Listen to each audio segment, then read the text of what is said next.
আসসালামু আলাইকুম প্রাণপ্রিয় শিক্ষার্থীরা।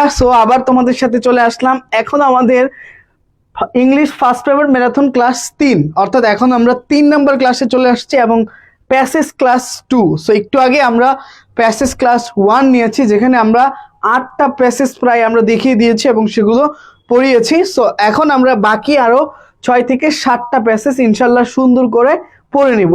এই প্যাসেজগুলো পড়ার মাধ্যমে কিন্তু তোমার ইংরেজি প্রথম পত্রের প্যাসেজের যে ফুল প্রিপারেশন সেটা হয়ে যাবে। একই সাথে ঠিক 7টা 20-এ তোমাদের আর যে 2টা টপিক বাকি থাকে, 3টা টপিক, সেটা হচ্ছে উইথ এন্ড উইথাউট ক্লু এবং সাথে হচ্ছে রিয়ারেন্স। এটা হচ্ছে 7টা 20-এ, এই ক্লাসটা শেষ হওয়ার 2 ঘন্টা পরে। এটা প্রায় 5টার পরে শেষ হবে। এতক্ষণ তোমাদেরকে অনেক বেশি ধৈর্য নিয়ে খুব চমৎকার ভাবে কি করতে হবে, এই ক্লাসগুলোতে অ্যাটেন্ড করতে হবে। এই ক্লাসটা তোমার জন্য আরো বেশি গুরুত্বপূর্ণ, কারণ এখনকার প্যাসেজগুলো আরো বেশি গুরুত্বপূর্ণ।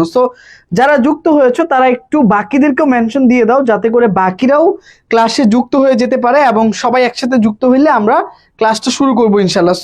প্রথমেই তোমাকে যেটা দেখাই যে এখন আমরা যে প্যাসেজটা পড়বো সেটা হচ্ছে যে এই যে আর্ট অ্যান্ড ক্রাফট, তোমাদের যে ইউনিটটা আছে এই ইউনিটের ফক মিউজিক প্যাসেজটা খুবই গুরুত্বপূর্ণ, ভেরি ভেরি ইম্পর্টেন্ট। ধরো যে ফক মিউজিক থেকে ফ্লো চার্ট বা সামারি 100% কমন পেয়েই যেতে পারো। খুবই গুরুত্বপূর্ণ একটা প্যাসেজ এবং এটা আমাদের এখন প্যাসেজ নাম্বার 9। আমরা পূর্বের ক্লাসে প্যাসেজ পড়েছি প্রায় 8টার মতো। এখন আমরা 9 নাম্বার প্যাসেজে আসছি। যারা যুক্ত হয়েছো তারা সবাই একটা রিয়েক্ট দিয়ে দাও, রিয়েক্ট দিয়ে একটু হচ্ছে লাইভটা শেয়ার করে দাও, একটু সবাইকে মেনশন করে দাও যাতে করে সবাই আসে। তাহলে আমি একদম শুরুতেই চলে যাই পড়ায়, বেশি দেরি না করি। আমরা যত পড়ে নিতে পারবো তত ভালো। আমাদের এখন পড়ার হচ্ছে ফক মিউজিক, লোকসঙ্গীত। ফক মিউজিক প্যাসেজটা খুবই গুরুত্বপূর্ণ। দেখো, তো আমরা এটা একটু পড়বো খুব ভালোভাবে, দেন আমরা বাকিগুলো আস্তে আস্তে পড়বো। হ্যাঁ, প্রথমেই তুমি যদি খেয়াল করো যে ফক music consist of song and music. তা ফক মিউজিক তো মিউজিক, এটা তো গান নিয়ে গঠিত, কিন্তু ফক মিউজিকের যে ব্যাপারটা এটা হচ্ছে লোকসঙ্গীত। এটা হচ্ছে এলাকার স্থানীয় ভাষায়, বিভিন্ন এলাকায় বিভিন্ন রকম ভাষায় এই গানটা গাওয়া হয়। এটার জন্য কোনো যন্ত্রপাতি লাগে না, এটা জাস্ট 2-1 জন মিলে একসাথে বসে টেবিল থাবড়িয়ে, হ্যাঁ, হাড়ি পাতিল দিয়ে শব্দ করে বিভিন্নভাবে গানটা গাওয়া হয়, এটাই আর কি। এটা বাংলাদেশের একটা ট্র্যাডিশনাল সং, ঐতিহ্যবাহী একটা গান। তো ফক মিউজিক কনসিস্ট অফ মানে গঠিত, সংস অ্যান্ড মিউজিক গান এবং বাজনা মিউজিক অফ এ কমিউনিটি, কোনো একটা কমিউনিটির, that are not influenced by any, বলছে যেগুলো প্রভাবিত না, দ্যাট আর নট ইনফ্লুয়েন্সড, হ্যাঁ, বাই এনি সফিস্টিকেটেড মানে আধুনিক মিউজিক্যাল রুল। এই যে আধুনিক গানের যে নিয়ম, গান গাওয়ার জন্য সারে গামাপা বিভিন্ন কিছু শিখতে হয়, নিয়ম কারণ আছে, কোথায় ছাড়তে হয়, লিডিংস টিডিংস, তারপরে বাদ্যযন্ত্র, এইগুলোর কোনো দরকার নেই। ঠিক আছে, বলছে যে musical rules or any standard musical স্টাইলও ফলো করার দরকার পড়ে না। ধরো যে এখন হানি সিং এর গান একরকম, বলিউডে অরিজিৎ সিং এর গান একরকম, আবার আগে যারা গান গাইতো তাদের গানগুলো এক এক রকম, এক একজনের ছিল। ওই জায়গাটা থেকে এখন আর এই ফক সং এর ক্ষেত্রে এগুলো কোনো নিয়ম কানুনের বালাই নেই। এখানে বলছে যে সফিস্টিকেটেড রুলস মানার দরকার নেই, অর এনি স্ট্যান্ডার্ড মিউজিক্যাল স্টাইলও ফলো করার দরকার নেই। এরপরে বলছে বাংলাদেশ হ্যাজ এ হেরিটেজ মানে ঐতিহ্য। প্রাচীন কাল থেকে এই অঞ্চলের মানুষ, বাংলা ভাষাভাষী যারা আছে, তারা ধরো যে একটা স্টাইল ফলো করে এই গানগুলো গায়, নিজস্ব style. Has a heritage of rich folk মিউজিকের একটা সমৃদ্ধ ঐতিহ্য আছে।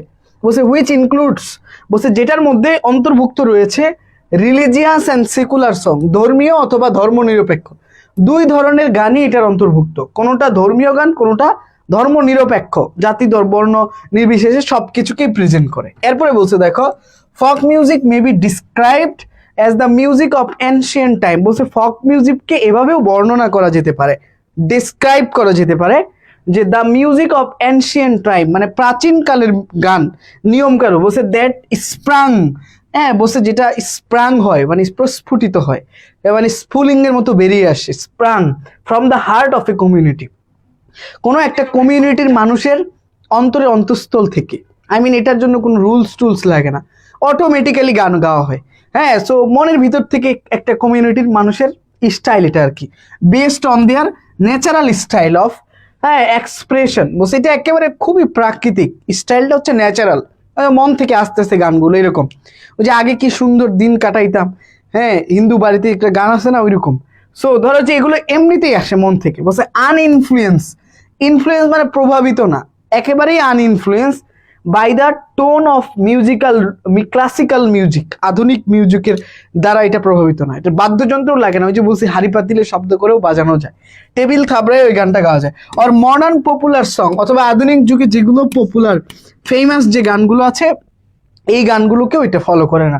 বলছে any arrangement of sound created by arrangement of tone, বলছে যে এটার যে অ্যারেঞ্জমেন্টটা এটা হচ্ছে কোনো টোন যে ক্রিয়েট করা হয়। বলছে voice and instrument dance may be describe as a music. Normally music কি? মিউজিক হচ্ছে যে সাউন্ড, শব্দ তৈরি করে এবং কথার ভয়েস সেটার সাথে একসাথে মিলিয়ে কোনো কিছু একটা এনভায়রনমেন্ট ক্রিয়েট করা, এটাকে কি বলে? মিউজিক বলে। বলছে folk music is the combination of song, tone and dance that originate. বলছে এই ফক মিউজিকের মধ্যে এইগুলো আছে, ধরো যে টোন আছে, তারপরে হচ্ছে গান আছে, লিরিক্স আছে, কিন্তু বাট এটা হচ্ছে ট্র্যাডিশনাল, এটার জন্য আধুনিক নিয়ম কানুনের বালাই নেই। বলছে যে from the traditional culture of ordinary people, সাধারণ মানুষের মুখে আঞ্চলিক ভাষায়, শুদ্ধ ভাষারও দরকার নেই গানের জন্য। এরপরে যেটা বলছে দেখো, ফর এক্সাম্পল, এখন উদাহরণ দিছে যে এতগুলো ফক মিউজিকের ক্যারেক্টারিস্টিক্স বললো, তো এখন এক্সাম্পল দিয়েছে।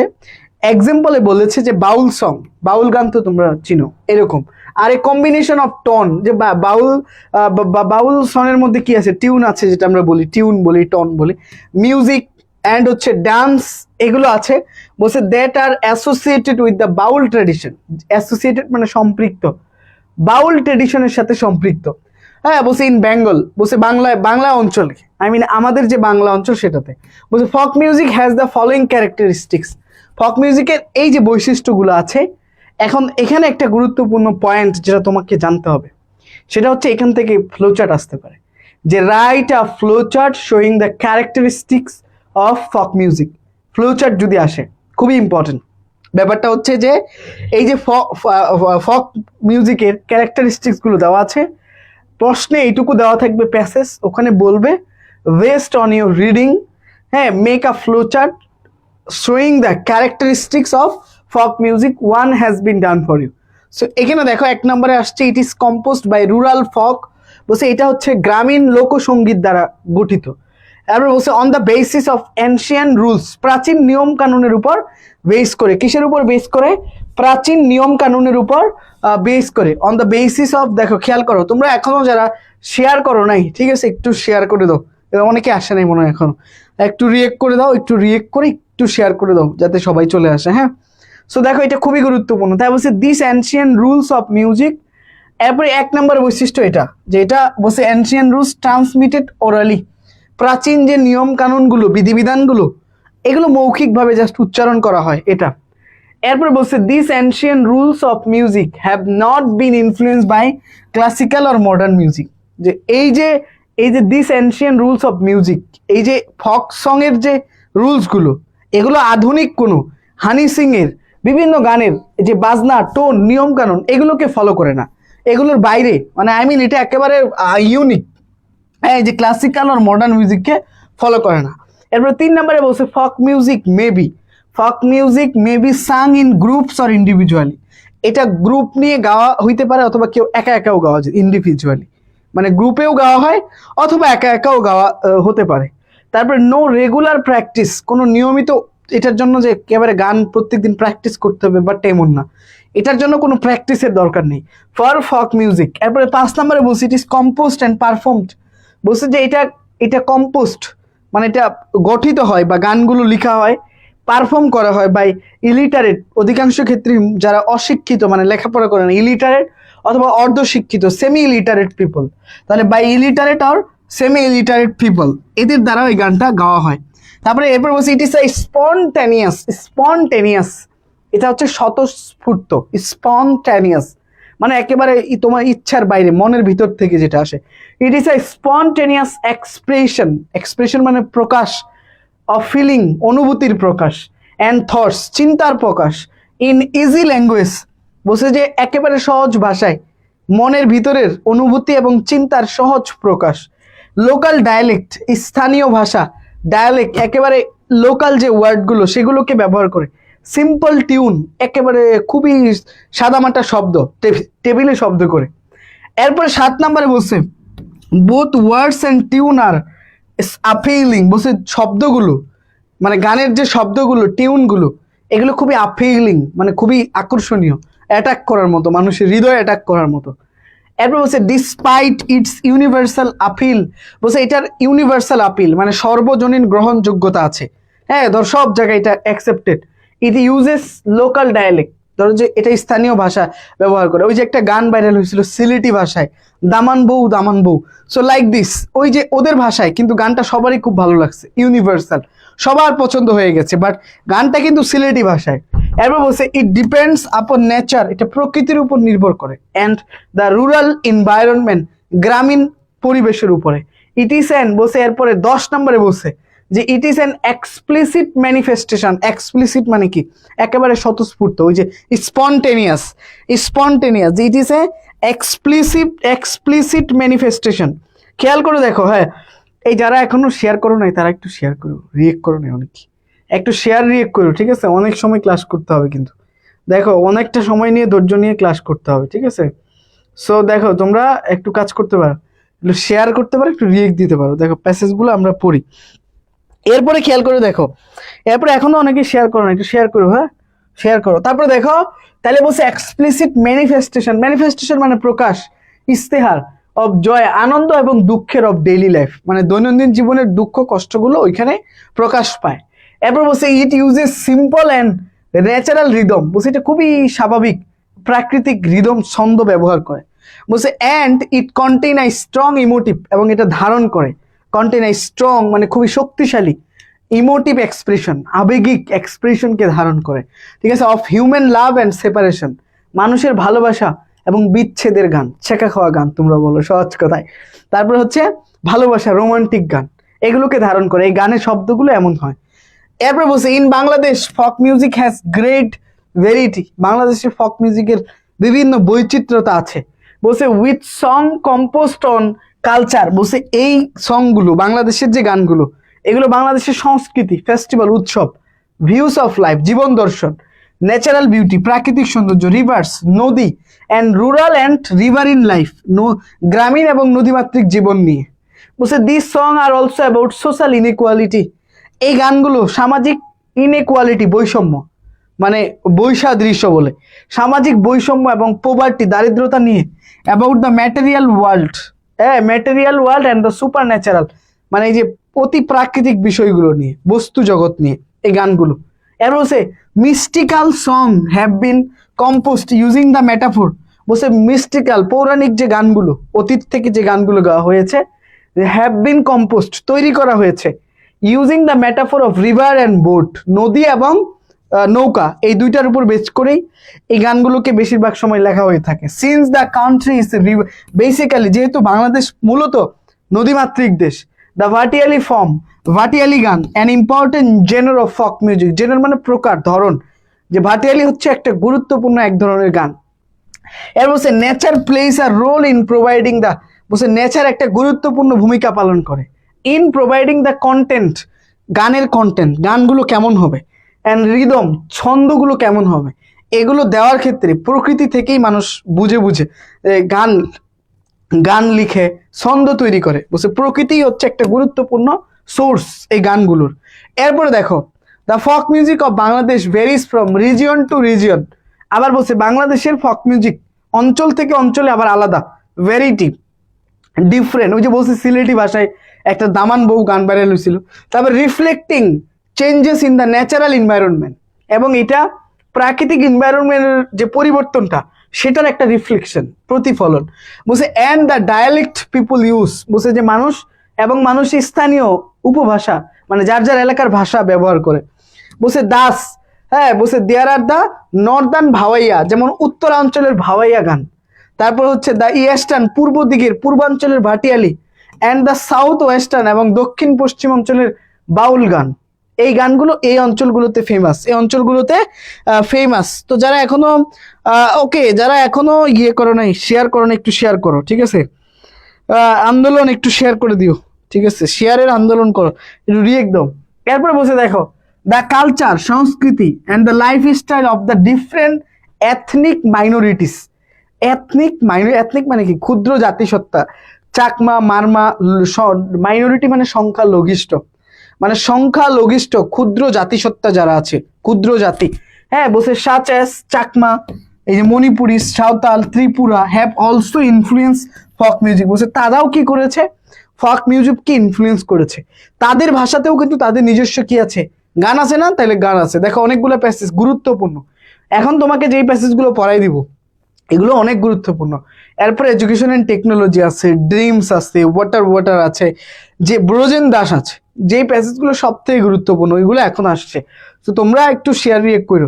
এরপর দেখো দেয়ার ইন্টারেকশন, বলছে তাদের ইন্টারেকশন মানে মিথস্ক্রিয়া, মানে সম্পর্ক, যে তোমাদের সাথে আমার একটা ইন্টারেকশন হচ্ছে, ক্লাস করতেছো, দেখতেছো, কথা বল, শুনতেছো, এরকম। বলছে দেয়ার ইন্টারেকশন উইথ বেঙ্গলি কালচার, মানে বাংলা সংস্কৃতির সাথে তাদের যে একটা ইন্টারেকশন অ্যান্ড লাইফ স্টাইল, তাদের যে জীবন ধারণ ওভার দ্য ইয়ার্স, বলছে যে বছরের পর বছর, হ্যাজ বিন ক্লিয়ারলি রিফ্লেক্টেড, মানে এগুলো খুব পরিষ্কারভাবে প্রতিফলিত হয়। হ্যাঁ, বলছে in the richness of our ফক মিউজিক, ফক মিউজিক যে সমৃদ্ধ, এই সমৃদ্ধ ফক মিউজিকে এই ব্যাপারগুলো ফুটে ওঠে। এরপরে বলছে folk song may be sung individually, বলছে এগুলো ইন্ডিভিজুয়ালি গাওয়া যেতে পারে, একা একা, আলাদা আলাদা ভাবে সবাই, অথবা or in a chorus. Chorus মানে হচ্ছে একসাথে গ্রুপ, হ্যাঁ, যারা এটাকে গানের জোহর বলে, যারা একসাথে গায় এটাকে কোরাস বলে। হ্যাঁ, বলছে তাহলে একসাথে অথবা গ্রুপে গাওয়া যেতে পারে। ফক সং সাং ইন্ডিভিজুয়ালি ইনক্লুড, বলছে যেগুলো ইন্ডিভিজুয়ালি গাওয়া হয়, বাউল গান, ভাটিয়ালি গান, মুর্শিদি গান, মারফতি গান। ওয়াইল সংস সাং ইন কোরাস, যেগুলো এই যে দলে দলে দলে গাওয়া হয়, ঠিক আছে, এই যে কবি গান, লেটো গান, আলকাপ, গাম্ভীরা গান। বলছে সাম সং আর রিজিওনাল, বলছে ইন ক্যারেক্টার, বলছে কিছু গান হচ্ছে আঞ্চলিক, কিছু গান হচ্ছে আঞ্চলিক, but others are common to both Bangladesh and West Bengal. বলছে অন্যান্য গানগুলো বাংলাদেশ এবং ভারতের পশ্চিমবঙ্গ, ওখানে তো সবাই বাঙালি, তাই সবার একই সেম। এরপরে বলছে দেখো similarly some song belong to distinctively to one religious community, বলছে কিছু গান ডিস্টিংটিভলি স্বতন্ত্রভাবে শুধু একটা ধর্মীয় গোষ্ঠীর হয়, ধরো মুসলমানদের একটা গান হিন্দুদের মানে একটা গোষ্ঠীকে রিপ্রেজেন্ট করে। আবার কিছু আছে the Hindus or the Muslim other cross religious boundaries, এবং অন্যান্য গানগুলো নট রিলিজিয়াস বাউন্ডারিকে মেনটেন করে না, তার মানে এটা সবার জন্য উন্মুক্ত হয়ে যায়। এর হচ্ছে some belongs to exclusively to men, কিছু গান আছে শুধু পুরুষ রিলেটেড, শুধু পুরুষদেরকে নিয়ে গাওয়া। আবার আদার্স আছে উইমেনদেরকে, নারীদেরকে নিয়ে। বলছে ওয়াইল সাম আর বোথ ম্যান অ্যান্ড উইমেন, আবার কিছু গান আছে নারী পুরুষ উভয়ের জন্য। আবার বলছে Das only women compose and sing, ব্রত গান, যেমন নারীদের গান হচ্ছে ব্রত গান, শুধু নারীদের জন্য ব্রত গান। অ্যান্ড মেনলি গীত, গীত বিয়ের সময় গীত গায় না, ওই গীত। বলছে but both man and women participate in the old practice of রুপ বিটিং সং, কিন্তু রুপ বিটিং মানে ছাদে বসে গান গাওয়া, এখানে নারী পুরুষ সবাই অংশগ্রহণ করে রুপ বিটিং সং।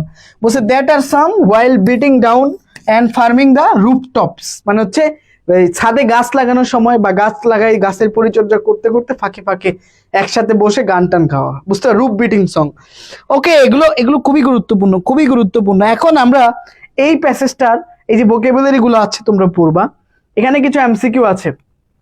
এই যে what is the meaning of the chorus, বলো দেখি কোরাস মানে কি, তোমরা একটু বলো, কমেন্টে উত্তর দাও, সবাই সবাই উত্তর দাও, কোরাস মানে কি। তাহলে এমসিকিউ দেখবো, শর্ট কোশ্চেন, সামারি, ফ্লোচার্ট সব দেখবো। সো একটু কোরাস মানে কি, যারা শেয়ার করো নাই, রিয়েক্ট দাও নাই, একটু শেয়ার করো, একটু রিয়েক্ট দাও। তাহলে এখন দেখো, তাহলে বলছে what is the meaning of chorus. Chorus মানে হচ্ছে group of singer performing together, দলে গান গাওয়া, মানে এক গ্রুপ সিঙ্গার যারা একসাথে গান গায়। তারপর কি আছে, বাংলাদেশ ইজ বলছে ক্রিস ক্রসড বাই মেনি কি বাই মেনি রিভার, বাংলাদেশের মাঝ দিয়ে অনেক নদী গেছে, তাই না, বলা হয়ে থাকে প্রায় 710টা নদী আছে বাংলাদেশ। তারপরে আন্তর্জাতিক নদী আছে কয়েকটা। তারপরে মেটাফোর, ওই যে মেটাফোর বলতে রূপক, এটাকে কি বলা যেতে, এল্লিগরি বলা যেতে পারে, রূপক, রূপক অর্থে। যেমন বাংলাদেশের মানুষের গানগুলোকে নদীর সাথে কম্পেয়ার করা হয়েছে। এই কম্পারিজনটা, যে যখন কোনো একটা বস্তুকে কোনো আরেকটা বস্তুর সাথে কম্পেয়ার করা হয়, কি করা হয়, কম্পেয়ার। এটা তোমরা এডমিশন টাইমে, আমরা যখন এই যে ঢাকা ইউনিভার্সিটি এডমিশন ক্লাস নিব তখন আমরা পড়াবো মেটাফোর কি। যেমন আমি তোমাকে বললাম তুমি তো চাঁদের মতো সুন্দর, আহা তোমাকে দেখলে যে কত শান্তি লাগে। এই যে তোমাকে আমি কম্পেয়ার করলাম, ডোন্ট মাইন্ড, এমনি বললাম। এটা তো ছেলেরা বলে, ছেলেরা যখন ফ্ল্যাটিং করে তখন এডি বলে। তো এখন হচ্ছে যে আসলে কি চাঁদের মতো কেউ সুন্দর হয়? তো চাঁদ তো চাঁদই, তুমি তো তুমি সুন্দর, ঠিক আছে, তাই বলে কি তুমি চাঁদ? তুমি কিন্তু চাঁদ না। কিন্তু তোমাকে অনেক সুন্দর এটা বুঝাইতে তোমাকে আমি এই শব্দটা ব্যবহার করলাম, যে তুমি অনেক সুন্দর, অনেক মানে ভাষায় প্রকাশ করা যাবে না, এই জন্য বললাম তুমি চাঁদের মতো সুন্দর। তাই এখন এই যে সুন্দরটা, এই কম্পেয়ার, এটাকে মেটাফোর বলে। তো এইটা এলিগরি বলে, এটাকে ইংরেজিতে এলিগরি বা মেটাফোর, রূপক, রূপক। তারপরে কল্পনা, তারপরে দেখো what does the word mystical, mystical মানে স্পিরিচুয়াল, আধ্যাত্মিক, আধ্যাত্মিক ব্যাপার স্যাপার, এগুলো মনের ব্যাপার এগুলো আর কি, ঠিক আছে। এরপর আসছে what does the term according to the passage folk music means. ফক মিউজিক মানে কি? ফক মিউজিক মানে হচ্ছে song composed on regional culture and tradition. হ্যাঁ, বসে এই যে এই জিনিসটা, যে ফক মিউজিক হচ্ছে আঞ্চলিক সংস্কৃতি এবং ঐতিহ্য, ট্র্যাডিশনের উপর বেস করে যে গানগুলো হয় সেগুলো হচ্ছে ফক মিউজিক। তাহলে এই এমসিকিউ গুলো ভিন্ন আসতে পারে পরীক্ষায়। হ্যাঁ, এখন এখানে এই যে প্রশ্ন আসছে যে how can you describe Baul song, প্রশ্নে তো আছেই, প্যাসেজে আছে। তারপরে হোয়াট ইজ মিউজিক, এরপর আসছে প্যাসেজে কিন্তু মিউজিকের সংজ্ঞা দেওয়া আছে, যেমন এই যে তোমাকে এখানে দেখাইছি, হ্যাঁ, এই যে পড়ানোর সময় যে মিউজিক, মিউজিকটা কই, এই যে মিউজিকের সংখ্যা, মিউজিকের ডেফিনেশন কোথায়, এই যে এখানে আমরা কিন্তু দেখছি। প্রথমে আসছে এই যে মিউজিক, দেখো এস মিউজিক, এই যে বলছে যে any arrangement of sound created by the arrangement of tune voice instruction maybe describe music. তার মানে এগুলো প্রশ্নের প্যাসেজে আছে, এগুলো পারবা। এই ইংরেজি প্রথম পত্র এটাই বলি সবসময়, যে সকালের ক্লাসেও বলছি, সব উত্তর প্রশ্নই থাকে, খালি খুঁজে খুঁজে লিখতে হয়। এরপর আসছে according to the passage characteristics. তো আমি এখানে সবগুলো দিয়ে দিছি ক্যারেক্টারিস্টিক্স, তুমি 3 থেকে 4টা দিও, 3 থেকে 4টা দিও, বইয়ে যেতগুলো আছে 15টা ক্যারেক্টারিস্টিক্স দেওয়া, তুমি 3টা দিও। তারপরে হাউ ফক মিউজিক ডিফাইন, ফক মিউজিককে কিভাবে সংজ্ঞায়িত করা হয়েছে এটা। তারপর হচ্ছে how according to the passage folk music describe, folk মিউজিককে কিভাবে বর্ণনা করা হয়েছে, এটা সহজ। এখন আসছে এই যে ফ্লো চার্ট, দেখো এটা ইম্পর্টেন্ট, এটা মোস্ট ইম্পর্টেন্ট। ফ্লো চার্টের জন্য সবচেয়ে গুরুত্বপূর্ণ প্যাসেজ হচ্ছে ফক মিউজিক, যতগুলো প্যাসেজ আছে, হ্যাঁ, ফ্লো চার্টের জন্য সব থেকে ইম্পর্টেন্ট, সব থেকে ইম্পর্টেন্ট, সব থেকে গুরুত্বপূর্ণ প্যাসেজ হচ্ছে ফক মিউজিক ফ্লো চার্টের জন্য। সো এখন আমরা based on your reading of the passage fill the boxes of the flow chart showing the এই যে ক্যারেক্টারিস্টিক্স, ক্যারেক্টারিস্টিক্স 15টা দেওয়াই আছে। কোথায় দেওয়া আছে? প্যাসেজেই দেওয়া আছে। তা তোমার কাজ কি? তা এটাকে ফ্লো চার্টের নিয়মে লেখা। ফ্লো চার্টের নিয়ম কি তোমাদেরকে বলছি, এরকম বক্স দিতে হবে, এরকম তীর চিহ্ন দিতে হবে, নো বক্স নো মার্কস। তারপরে কি বলছি, প্রথমটা যেই নিয়মে থাকবে বাকি 5টা একই নিয়মে হবে। এই যে বাক্যের শেষে কোনো ফুল স্টপ দেওয়া যাবে না, সকালের ক্লাসে বলছি কিন্তু। এরপরে এই যে সবগুলো বলছি, এখানে ফুল স্টপ দেওয়া যাবে না, একটু আগের ক্লাসে 2 ঘন্টা আগে তো নিছি। তারপরে এখানে ফুল স্টপ দেওয়া যাবে না। আর প্রথমটা এই যে এনরিস্ট, এটা ভার্ব টু দিয়ে আছে, তার মানে বাকি সবগুলোই ভার্ব টু দিয়ে শুরু হবে, এটাও verb two. Composed, concerned, composed, influenced, enriched, খেয়াল করে দেখো সবগুলো ভার্ব টু, সবগুলো একই নিয়মে হয়েছে। সো এখানে আর কি কি থাকতে পারে, ভার্ব প্লাস আইএনজি দিয়েও থাকতে পারে, অথবা টু প্লাস ভার্ব ওয়ান, এই যে ছকের নিয়মও আছে, হ্যাভিং প্লাস ভার্ব 3 দিয়ে থাকতে পারে, টু প্লাস ভার্ব 1 দিয়ে থাকতে পারে, by plus verb plus ING দিয়ে থাকতে পারে, শুধু একটা শব্দ নাউন ভার্ব অবজেক্ট দিয়ে থাকতে পারে, ভার্ব 3 অবজেক্ট দিয়েও থাকতে পারে। সো ফ্লো চার্টটা কিন্তু তোমরা এখানে মার্ক পাওয়া খুবই ইজি, খুবই ইজি, খুবই ইজি।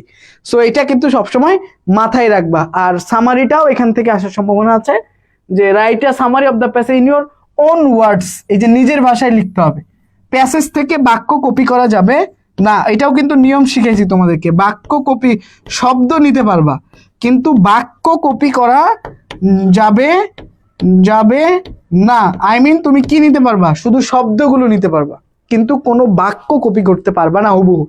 ওকে, আশা করি এটাও বুঝতে পেরেছো। হ্যাঁ, ওকে, তাহলে আমাদের একটা জিনিস হয়ে গেল, আমরা একটা প্যাসেজ পড়ে ফেললাম, ফ্লো চার্ট আমাদের কমপ্লিটেড, ঠিক আছে।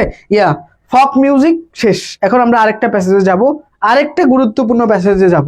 অনেকেই ব্রাজিল ট্রাজিল নিয়ে কথা বলতেছো, ব্রাজিল হারে যাবে, টেনশন করো না, ঠিক আছে। এখন আমরা পড়বো education and life, education and technology. এই যে একটা প্যাসেজ অনেক গুরুত্বপূর্ণ, অনেক গুরুত্বপূর্ণ, প্যারাগ্রাফও আসতে পারে, এই প্যাসেজ থেকে প্যারাগ্রাফও আসতে পারে এডুকেশন এবং টেকনোলজি নিয়ে। তো পুরো প্যাসেজটা অনেক বড়, এতটা তো পড়ানো সম্ভব না, আমরা হচ্ছে প্যাসেজের বিভিন্ন পার্টকে অ্যাড করে আমি এখানে রেখেছি, ঠিক আছে। সো অনেক বড় প্যাসেজ, তো বিভিন্ন পার্ট থেকে আমি নিয়ে আসছি, বইয়ের সাথে মিলাইলে এটা একটু ডিফারেন্ট হবে। সো আমরা এখন এই এডুকেশন এবং টেকনোলজি, এআই বলি যেটাকে, আমাদের পড়ালেখায় কিন্তু এটা অনেক হেল্প করে। এখন এআই চাইলে ওখান থেকে অনেক হেল্প নেওয়া যায়। তো এখানে বলছে artificial intelligence has potential, potential মানে সম্ভাবনা রয়েছে, বুঝিও কথাটা, খুবই গুরুত্বপূর্ণ একটা প্যাসেজ। বলছে যে artificial intelligence has the potential to revolutionize the way, বলছে যে রিভলিউশনাইজ মানে বৈপ্লবিক পরিবর্তন করা, ব্যাপক পরিবর্তন নিয়ে আসা। বলছে আর্টিফিশিয়াল ইন্টেলিজেন্সের এই সম্ভাবনাটা আছে যে দ্য ওয়ে উই লার্ন, আমরা যেভাবে শিখি ওইটাকে বৈপ্লবিক পরিবর্তন করে ফেলা, এখন করেও ফেলছে। বলছে and teach tool in the can provide classroom, বলছে এবং ক্লাসরুমে বিভিন্ন টুল ম্যাটেরিয়াল প্রোভাইড, উপকরণ দিতে পারে এই এআইটা। বলছে AI student with personalize learning experience, বলছে এআই স্টুডেন্টকে পার্সোনালাইজ, ব্যক্তিগত কি করে, লার্নিং এক্সপিরিয়েন্স, ব্যক্তিগত শিখন ফল অভিজ্ঞতা যেটা, ওইটাও তোমাকে ব্যক্তিগতভাবে তুমি কোনো শিখতে চাও, ওই এক্সপিরিয়েন্সটা তুমি এ এর মাধ্যমে নিতে পারো। তারপরে অটোমেট রিপিটেটিভ টাস্ক, মানে একটা কাজ অটোমেট বারবার করা, রিপিটেটিভ পুনরাবৃত্তি করে দেওয়া। বলছে অ্যান্ড প্রোভাইড ইনস্ট্যান্ট ফিডব্যাক, এবং তাৎক্ষণিক একটা ফিডব্যাক দেওয়া। ধরো তুমি একটা কাজ, একটা লেখা বা একটা প্যারাগ্রাফ বা একটা ডায়লগ লিখবা, তুমি এআই কে বলছো এটা হচ্ছে না, এভাবে দাও, এভাবে দাও, এভাবে দাও, সে কিন্তু তোমাকে রিপিটেটিভ বারবার দিচ্ছে, ওটাকে জাজ করে দিচ্ছে, এবং ইনস্ট্যান্ট একটা ফিডব্যাক দিয়ে তুমি একটা প্যারাগ্রাফ লিখছো খাতায়, তুমি ছবিটা তুলে তুমি এআই কে দিলা যে এখানে কি ভুল আছে, কত পাবো 10-এ, এটা একটু বলে দাও, সাথে সাথে ইনস্ট্যান্ট ফিডব্যাক দিয়ে দিবে তোমাকে, যে তুমি 10 পাবা, 10-এ 5 পাবা, এটা ভুল, এটা ভুল, একদম কনস্ট্যান্ট ফিডব্যাক। এইটা কিন্তু এআই থেকে পাওয়া যায়। তো এটা কি করতে পারে, এটা কিন্তু টিচারের বিকল্প না, টিচারের টাইম সেভ করতে পারে খাতা কাটার ক্ষেত্রে। However it also has its limitation, কিন্তু এটার তো অনেক লিমিটেশন আছে, সব কিছুরই খারাপ দিক আছে, সীমাবদ্ধতা আছে, বলছে লিমিটেশন আছে। Let us explore the pros and cons, এই যে প্রস এন্ড কনস মানে খুঁটিনাটি সব ইনফরমেশন, যে আমাদেরকে চলো আমরা এক্সপ্লোর করি খুঁটিনাটি অফ এআই অ্যাজ এ টুল, মানে এআই কে একটা উপকরণ হিসেবে, টিচারের বিকল্প না। এখানে বলছে যে এআই জাস্ট একটা ক্লাসের উপকরণ, খাতা কলম তোমার যেমন বই একটা উপকরণ, এআই সেম তোমার জন্য একটা জাস্ট উপকরণ মাত্র। এরপর বলছে address the concern that AI instructor jobs and discuss the role of edtech company, বলছে এখন এখানে এই বিষয়টাকে নিয়ে কনসার্ন হইতে বলেছে, এবং বলেছে AI instructor jobs and discuss the role of edtech companies in advancing this AI use case. বলছে এই যে এআই ব্যবহার করার ক্ষেত্রে এই যে তোমার এডটেক কোম্পানিগুলো আছে, তারপরে হচ্ছে এরপরে আর কি আছে, ইনস্ট্রাক্টর জব, এই সবগুলোর ক্ষেত্রে এআই যে অ্যাডভান্স নিয়ে আসছে সেটার একটা ভূমিকা নিয়ে আলোচনা করেছে। বলছে advantages of AI in the classroom, ক্লাসরুমে এআই এর সুবিধাগুলো কি কি, অ্যাডভান্টেজেস গুলো কি কি। বলছে যে দেখো এআই এর জনক কে, কে বলতে পারবে, বা এআই এর আবিষ্কারক কে, এটা বের করে উত্তর দিবা। আর হচ্ছে চ্যাট জিপিটি আবিষ্কারক কি, ওটা উল্লেখ করবে। One of the main advantages I see of AI in the classroom is personalised learning. তাহলে বলছে যে এআই এর ওয়ান অফ দ্য মানে সবচেয়ে গুরুত্বপূর্ণ একটা উপকারিতা হচ্ছে, অ্যাডভান্টেজেস হচ্ছে পার্সোনালাইজড লার্নিং, ব্যক্তিগত শিখন ফল। আই মিন ধরো যে বইয়ের শেষে অনেক শিখন ফল দেওয়া আছে, তুমি এটার উত্তর পারতেছো না, তুমি এআই কে বলবা উত্তরগুলো দিয়ে দিবে। ব্যক্তিগতভাবে নিজেকে কিভাবে আপার ডেভেলপ করা যায়, এআই পার্সোনালাইজড লার্নিংটা বেশি করে। তারপরে AI powered educational tool can analyse data, AI পাওয়ার মানে এআই দ্বারা পরিচালিত শিক্ষামূলক টুলগুলো কি করতে পারে, ডাটা অ্যানালাইজ করতে পারে অন স্টুডেন্ট পারফরমেন্সের উপরে। তুমি সাপ্তাহিক কত মার্ক পেয়েছো, তোমার রেজাল্ট কি হবে, তোমার রেটিং কত, তোমাকে রেটিং করা, কিসের উপর রেটিং করতে, সব কিছু করে দিতে পারবে টিচার, এআই করে দিতে পারবে। বলছে and provide টেইলর্ড support to improve, এবং তোমার যে গ্রেড জিপি এটাকে উন্নত করতে বাড়াইতে এআই তোমাকে ব্যাপক সুবিধা দিতে পারে। এবার AI can also provide instant feedback, এবং এটা তাৎক্ষণিক ফিডব্যাক দিতে পারে। রেটিং তোমাকে কি দিতে পারবে, একটা রেটিং দিতে পারবে, তাৎক্ষণিক rating, instant feedback. For example এই যে AI educational tool can provide student with immediate feedback on their work. Homework, তুমি হোমওয়ার্ক করেছো, হ্যাঁ এআই কে দেখাইলা, এআই তাৎক্ষণিক তোমাকে একটা ফিডব্যাক দিবে যে এটা ঠিক আছে, এখানে ভুল হয়েছে, এখানে রাইট হয়েছে। ওকে, এরপর বলছে allowing them to identify correct mistake quickly. বলছে যে কারেক্ট এবং মিস্টেক, এই যে ভুলগুলো কি সেগুলো কারেক্ট করে দেওয়া, মিস্টেক গুলোকে এআই করে তাৎক্ষণিক করে দিতে পারবে। বলছে another advantages of AI it's ability to automate, যে এটার একটা ক্ষমতা আছে যে একটা কাজকে রিপিট করে দেওয়া। তোমার ভুলটাকে তুমি বলো ঠিক করে লিখে দাও, তোমাকে ঠিক করে লিখে দেবে। তো এটাই হচ্ছে বিষয়। তারপর হচ্ছে it can grade assignment and quizzes, এটা কি অ্যাসাইনমেন্ট গুলো করে দিতে পারে, কুইজ মেক করে দিতে পারে। Which can free up teachers time, যেটা শিক্ষকের টাইম বাঁচাতে পারে। বলছে টাইম ফর আদার টাস্ক, ধরো ক্লাসে টিচার এআই কে দিয়ে খাতা কাটিয়ে ফেললো, তোমাদের রেজাল্ট রেডি করে ফেললো, টিচারের টাইম বেঁচে গেলো, তোমাদেরকে বেশি টাইম দিতে পারলো। এটাই বলছে সাস এস লেসন প্ল্যানিং টিচারকে করতে পারে, providing more 1-to-1 attention to student. যখন আমার লেসন আগেই রেডি থাকবে, আমাকে এইদিকে কম সময় দিবে, তখন আমি স্টুডেন্টকে বেশি সময় দিতে পারবো, 1-to-1 কানেকশন হবে টিচারের। এই জিনিসগুলো এআই তার করে দিতে পারে। বলছে there are already a few AI tool that support learning in classroom. বলছে অলরেডি কিছু এআই টুল আছে যেগুলো ক্লাসরুমে সাপোর্ট করে।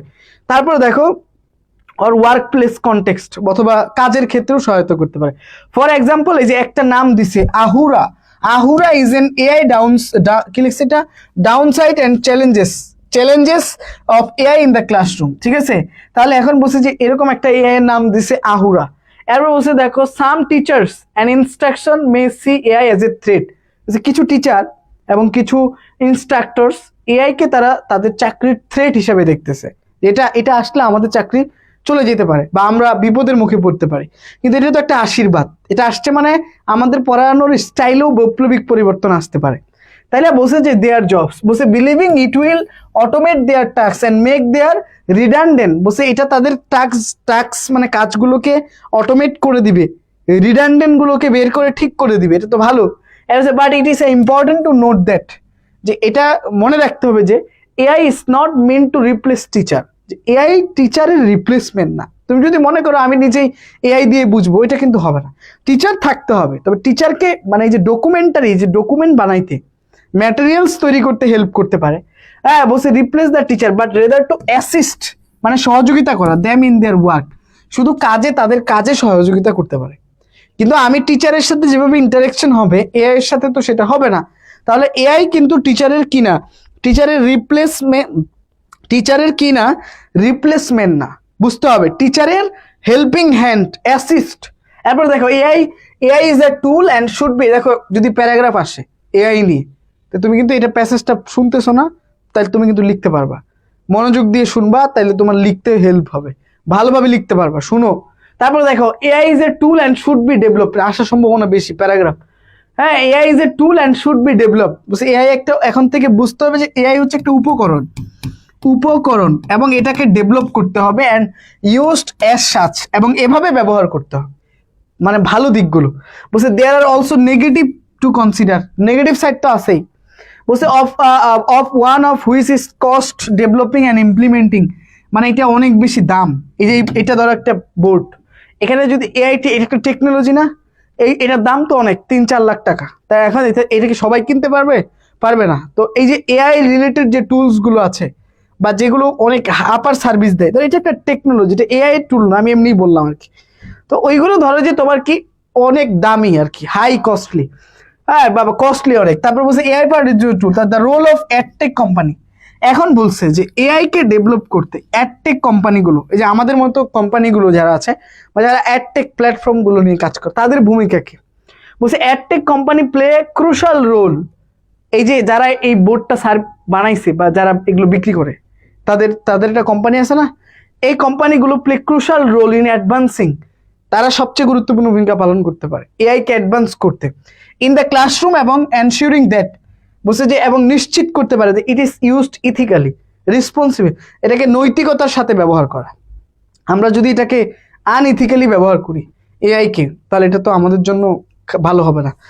দায়িত্বের সাথে ব্যবহার করা, বলছে টু ডু সো, এটা করতে গিয়ে they should consider the following, তাদেরকে এই জিনিসগুলো মাথায় রাখতে হবে এটা বানানোর ক্ষেত্রে। এটা হচ্ছে কস্ট, দামটা খেয়াল করে দেখো, দামটা কি করতে হবে, রিজনেবল, বাংলাদেশে তো ডেভেলপিং কান্ট্রি, আমি সব পড়ে না দিয়েও কিছু কিছু জিনিস এমনিই বর্ণনা করে দিব, ঠিক আছে? তো এখানে বলছে কস্ট, তো বাংলাদেশ একটা ডেভেলপিং কান্ট্রি, এত বাজেট চীনের মতো, রাশিয়ার মতো, আমেরিকার মতো এত বাজেট তো নাই, তাহলে তাদের কাছ থেকে এগুলো আমাদেরকে ঋণ নিয়ে নিয়ে কিনতে হয়। তাহলে এখন এটাকে কি করতে হবে, বাজেট ফ্রেন্ডলি করতে হবে, সবার কাছে পৌঁছানোর ব্যবস্থা করে দিতে হবে। এবার হচ্ছে হিউম্যান ইন্টারেকশন, এই যে এআই এর পড়াশোনাতে কোনো হিউম্যান ইন্টারেকশন নাই। না, আমি পড়াচ্ছি, হাত নাড়াচ্ছি, কথা বলছি, একটা ইন্টারেকশন আছে তোমাদের সাথে। এআই এর এটা বাড়ানোর চেষ্টা করতে হবে যাতে এআই হিউম্যান ইন্টারেকশন বাড়াইতে পারে। তারপরে ইথিক্যাল কনসিডারেশন, নৈতিক ইথিক্যাল বিবেচনা, সবকিছু ব্যবহারের ক্ষেত্রে ইথিক্যাল কনসিডারেশন মানে নৈতিকতা, এই জিনিসটা সবসময় মাথায় রাখতে হবে। হ্যাঁ, বলছে edtech company should consider the ethical implication of AI technology in education. শিক্ষা ক্ষেত্রে ব্যবহারের ক্ষেত্রে মানে নৈতিক বিষয়গুলোকে অ্যাডটেক কোম্পানিদেরকে প্রায়োরিটি দিতে হবে। And develop AI tool as a transparent, এবং এটাকে স্বচ্ছ রাখতে হবে, বৈধ ব্যবহারের জন্য রাখতে হবে, অ্যান্ড রেসপন্সিবল ম্যানার এটাকে ব্যবহার করতে হবে। বলছে they must also ensure that they develop and use AI tools in accordance with the law, যে তারা যেন ইন অ্যাকর্ডেন্স মানে অনুসারে, আইন অনুসারে এবং রেগুলেশন, লস এবং রেগুলেশন, আইন এবং বিধি মোতাবেক তারা যেন এগুলো ব্যবহার করে। গভর্নিং ডাটা প্রাইভেসি, কারণ অনেক মানুষের ডাটা প্রাইভেসি থাকে। এখন এআই কে কেউ যদি বলে যে অমুকের ফেসবুক আইডি দাও, ফেসবুক আইডির পাসওয়ার্ডটা আমাকে দাও, তো এআই যেন এই কাজগুলো না করে দিতে পারে। আই মিন এক্ষেত্রে যেন এআই মানে মানুষকে হ্যাসেলের মধ্যে না ফালাই দেয়। তোমার ফেসবুক পাসওয়ার্ড কেউ যদি এআই দিয়ে নিয়ে নেয় তাহলে এটা খারাপ না? এই জায়গাগুলো ইথিক্যাল কনসিডারেশনের বাইরে, তখন এই ইথিক্যাল কনসিডারেশনটা বুঝেই রাখতে হবে।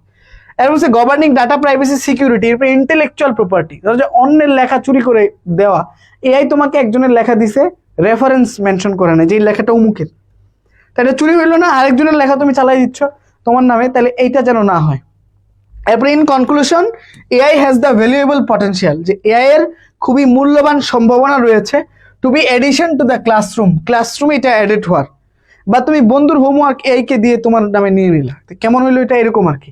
বলছে স্টিল অ্যাডটেক কোম্পানি শুড বলছে যে should develop AI tools with the কাউশন and in collaboration with teacher, যে অ্যাডটেক কোম্পানি যারা এগুলো মেক করে তাদের উচিত যে এগুলো টিচার এবং স্টুডেন্টদের সাথে কোলাবোরেট করে সুন্দর করে তৈরি করা। এরপর বলছে and the student to ensure that they are helpful, এবং স্টুডেন্টদের কাছে এটা এনশিওর করা যেটা তাদের জন্য হেল্পফুল, ইথিক্যাল এবং effective in meeting the needs of learner, এবং যারা লার্নার আছে তাদের শিক্ষা ক্ষেত্রে বা শিক্ষার প্রয়োজনীয়তা মেটাইতে এটা খুবই হেল্পফুল, এটা বুঝানো। এবং বলছে I believe that AI could revolutionize the way we teach, আমি বিশ্বাস করি যে এআই কি করতে পারে, আমরা যেভাবে শিখি এবং শিখাই তার পরিবর্তনটাকে বৈপ্লবিক করতে পারে এআই। ওকে, এটা মনে রাখতে হবে। তাহলে এখন এই যে ভোকাবুলারি আছে, এমসিকিউ গুলো দেখো, এমসিকিউ গুলো একটু দেখো তোমরা যারা এমসিকিউ গুলো অ্যান্সার করতে পারো তারা একটু অ্যান্সার করো, হ্যাঁ। আর যারা এখনো শেয়ার করো নাই বা রিয়েক্ট করো নাই তারা একটু রিয়েক্ট করো, ঠিক আছে? তাহলে এটা খুব ভালো হবে। অলরেডি 40 মিনিটস হয়েছে, তোমরা একটু অনেকেই আবার চলে যাচ্ছ, সো আমরা অলরেডি 2টা পড়ে ফেললাম। কয়টা প্যাসেজ পড়লাম? 2টা। তো বেশি সময় লাগবে না, ঠিক আছে? তো তোমরা যারা যুক্ত হয়েছো তোমরা একটু বাকিদেরকে শেয়ার করে একটু রিয়েক্ট দাও। দেখো তাহলে তুমি এআই নিয়ে বুঝে গেলা। এখন যদি প্যারাগ্রাফ আসে, ডায়লগ আসে, ডায়লগ তো নাই, প্যারাগ্রাফ আসে, এটার উপর পারবা। যে এমসিকিউ গুলো এখানে আছে, হোয়াট ডাজ ফ্রি আপ মানে কি? রিলিজ ফর আদার ইউসেস, জায়গা ফাঁকা করে দেওয়া, অন্যের ব্যবহারের জায়গা করে দেওয়া। রিপিটেটিভ মানে কি? টায়ারসাম এন্ড রিপিটেডলি ডান, মানে বারবার করা হচ্ছে এরকম। তারপরে how can AI power tool help student to improve their performance, এই যে by analysing student performance data, বা অথবা বাই মনিটরিং ফিজিক্যাল অ্যাক্টিভিটি, না এই যে এটা by analysing student performance data, তোমার পারফরমেন্সটাকে যাচাই করে যে তোমার বাংলায় দুর্বলতা আছে এত%, ইংরেজিতে এত%, এগুলো কাটাইতে হবে, এই জায়গাটাতে পড়তে হবে, এআই তোমাকে এগুলো বলে দিতে পারে। এরপর হচ্ছে পারফরমেন্স জাজ করে। এরপর হচ্ছে how can AI power tool help automate in the classroom by grading assignment and quizzes, হ্যাঁ অটোমেট করতে পারে ক্লাসরুমে গ্রেডিং অ্যাসাইনমেন্ট এবং কুইজের মাধ্যমে। এরপরে what does the AI help teachers focus on automating task, বলছে giving individual attention to students, মানে টিচারের টাইম বাঁচাই দেয়, টিচার স্টুডেন্টকে বেশি ফোকাস দিতে পারবে। ক্লাসে স্যার এসে খাতা কাটতেই তো 30 মিনিট চলে যাবে, 1 ঘন্টা ক্লাস, তাহলে টিচার যখন খাতাটা এআই দিয়ে কেটে ফেলবে, ওই 30 মিনিট স্টুডেন্টদেরকে দিতে পারবে, স্টুডেন্টদের বেশি উপকার হবে, এরকম আর কি। তারপরে এই যে প্রশ্নগুলো আছে এগুলো পড়বা। এরপর আছে যে এটার ফ্লো চার্ট, যে এই যে based on your reading passage fill the boxes of the flow chart showing the education and technology. তো এডুকেশন অ্যাডভান্টেজেস অফ এআই, বুঝছে যে এই যে সবগুলো আইএনজি দিয়ে শুরু হয়েছে, একটু আগেই ফ্লো চার্টের নিয়মগুলো বললাম, তাহলে আইএনজি দিয়ে শুরু হয়েছে, তাহলে বাকি সবগুলো আইএনজি। দেখো প্রোভাইডিং, গিভিং, হেল্পিং, অটোমেটিং, তারপরে গিভিং টিচার্স, তাহলে সব ভার্ব প্লাস আইএনজি, বাক্যের শেষে কোনো ফুল স্টপ নেই।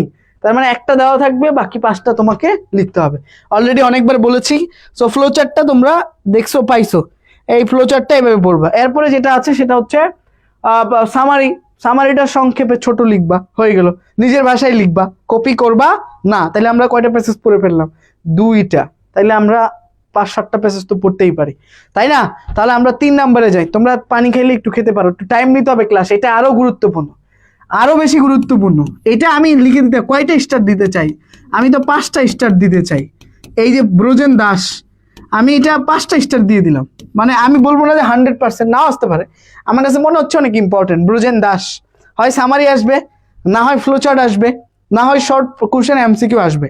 সো এটা খুবই মজার, খুবই ইন্টারেস্টিং একটা প্যাসেজ। তো তোমরা চাইলে একটু ধৈর্য নিয়ে আমরা পড়বো, ঠিক আছে? হ্যাঁ, তো আমরা এখন পড়বো ব্রজেন দাস। এটা হচ্ছে ইয়ুথফুল অ্যাচিভার্স, 11 নম্বর প্যাসেজ। তো ব্রজেন দাসটা আমরা এখন পড়বো, খুবই গুরুত্বপূর্ণ। কয়টা স্টার দিয়ে ফেলছে? 5টা। তার মানে ফ্লোচার্টেও আসতে পারে, সামারিও আসতে পারে, এখান থেকে যে কোনো কিছু আসতে পারে। তাহলে পড়ি। ওকে, তাহলে ব্রজেন দাসটা সবাই মনোযোগ দিয়ে বুঝো। এন্ড ব্রজেন দাসকে একটু বলে নেওয়া ভালো, উনি হচ্ছেন একজন সাঁতারু, সুইমার। উনি ইংলিশ চ্যানেল পাড়ি দিয়েছেন, বাংলাদেশি প্রথম সাঁতারু যিনি এই উপমহাদেশ থেকে English Channel, I mean England থেকে সাঁতার দিয়ে ফ্রান্সে তিনি এসেছেন।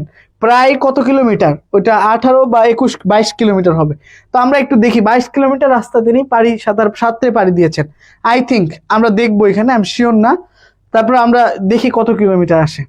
তো ওই জন্য উনি ফেমাস। ব্রজেন দাস 5বার ট্রাই করেছেন, ফেল করছে, 6বারের মাথায় উনি পারছে। তাই ওনার এই যে জার্নিটা, এই জার্নিটা সম্পর্কে একটু জানি আমরা, যে মানুষ এই যে অদম্যকে জানার যে আগ্রহ, সেটা একটু বুঝি।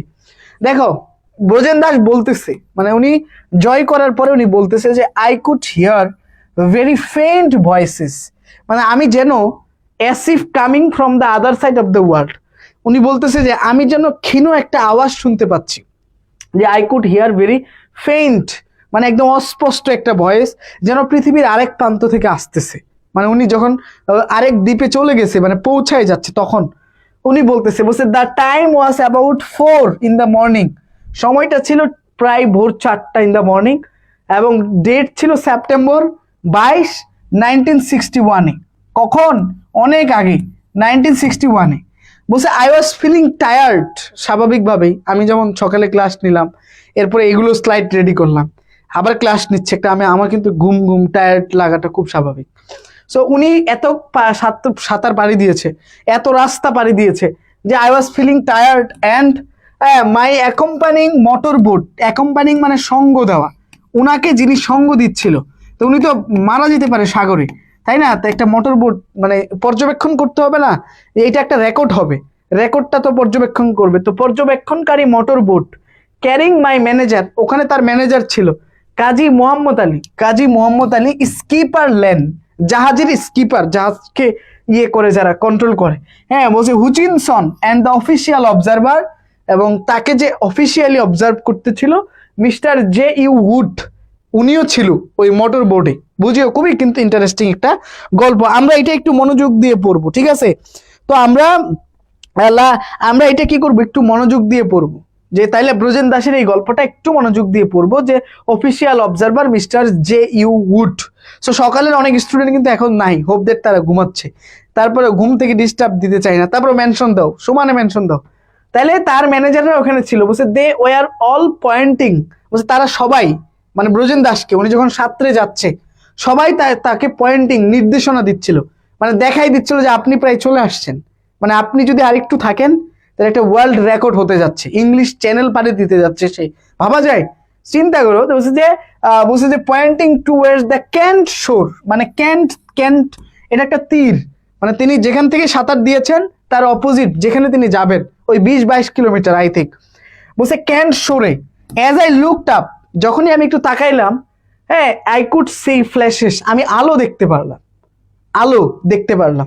বলছে যে আই রিয়ালাইজ, আমি বুঝতে পারলাম, I was very close to the শোর, যে আমি মানে তীরের খুব কাছাকাছি, বলতেছে উনি যেটা।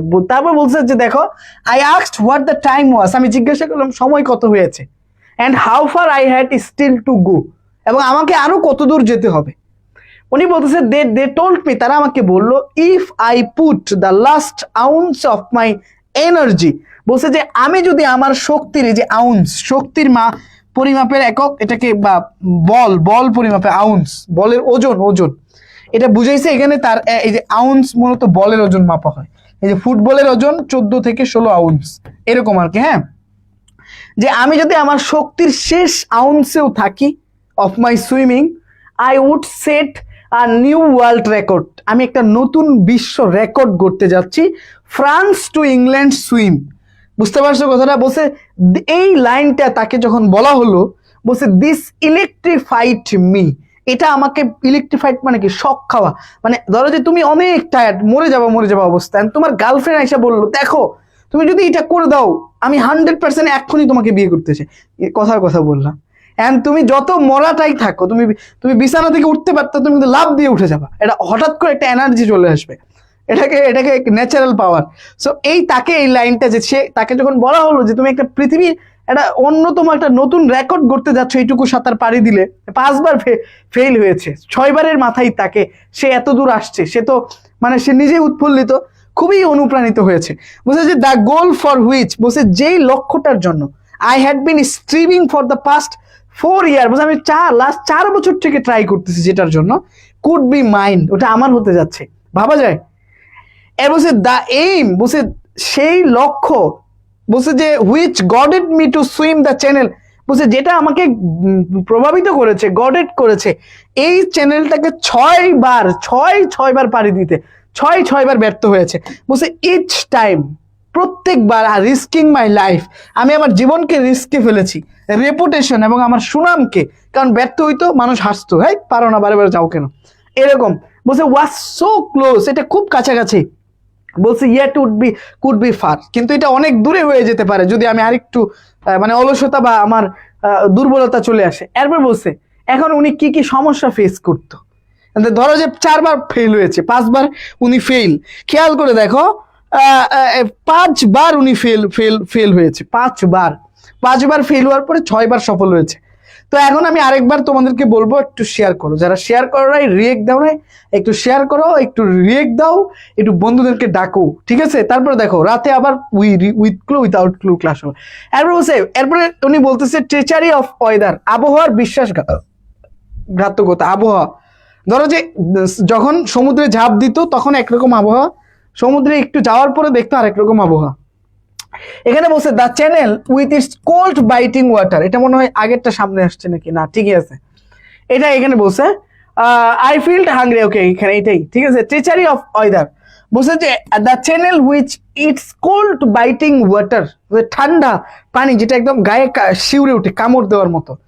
বলছে যে দ্য ওয়াইন্ডস, বাতাস, দ্য ওয়েভস, ঢেউ, অ্যান্ড দ্য টাইডস মানে জোয়ার, ডাজন্ট মেক্স থিং ইজিয়ার, বলছে যে এটা কিন্তু খুব সহজ ছিল না, মানে এই যে সমুদ্রের ঠান্ডা পানি, সাগরের, তারপরে বাতাসের জোয়ার ভাটা, তারপরে হচ্ছে ঢেউ, উল্টা পাশ থেকে ঢেউ আসা, এগুলো ধরো খুব ইজি ছিল না।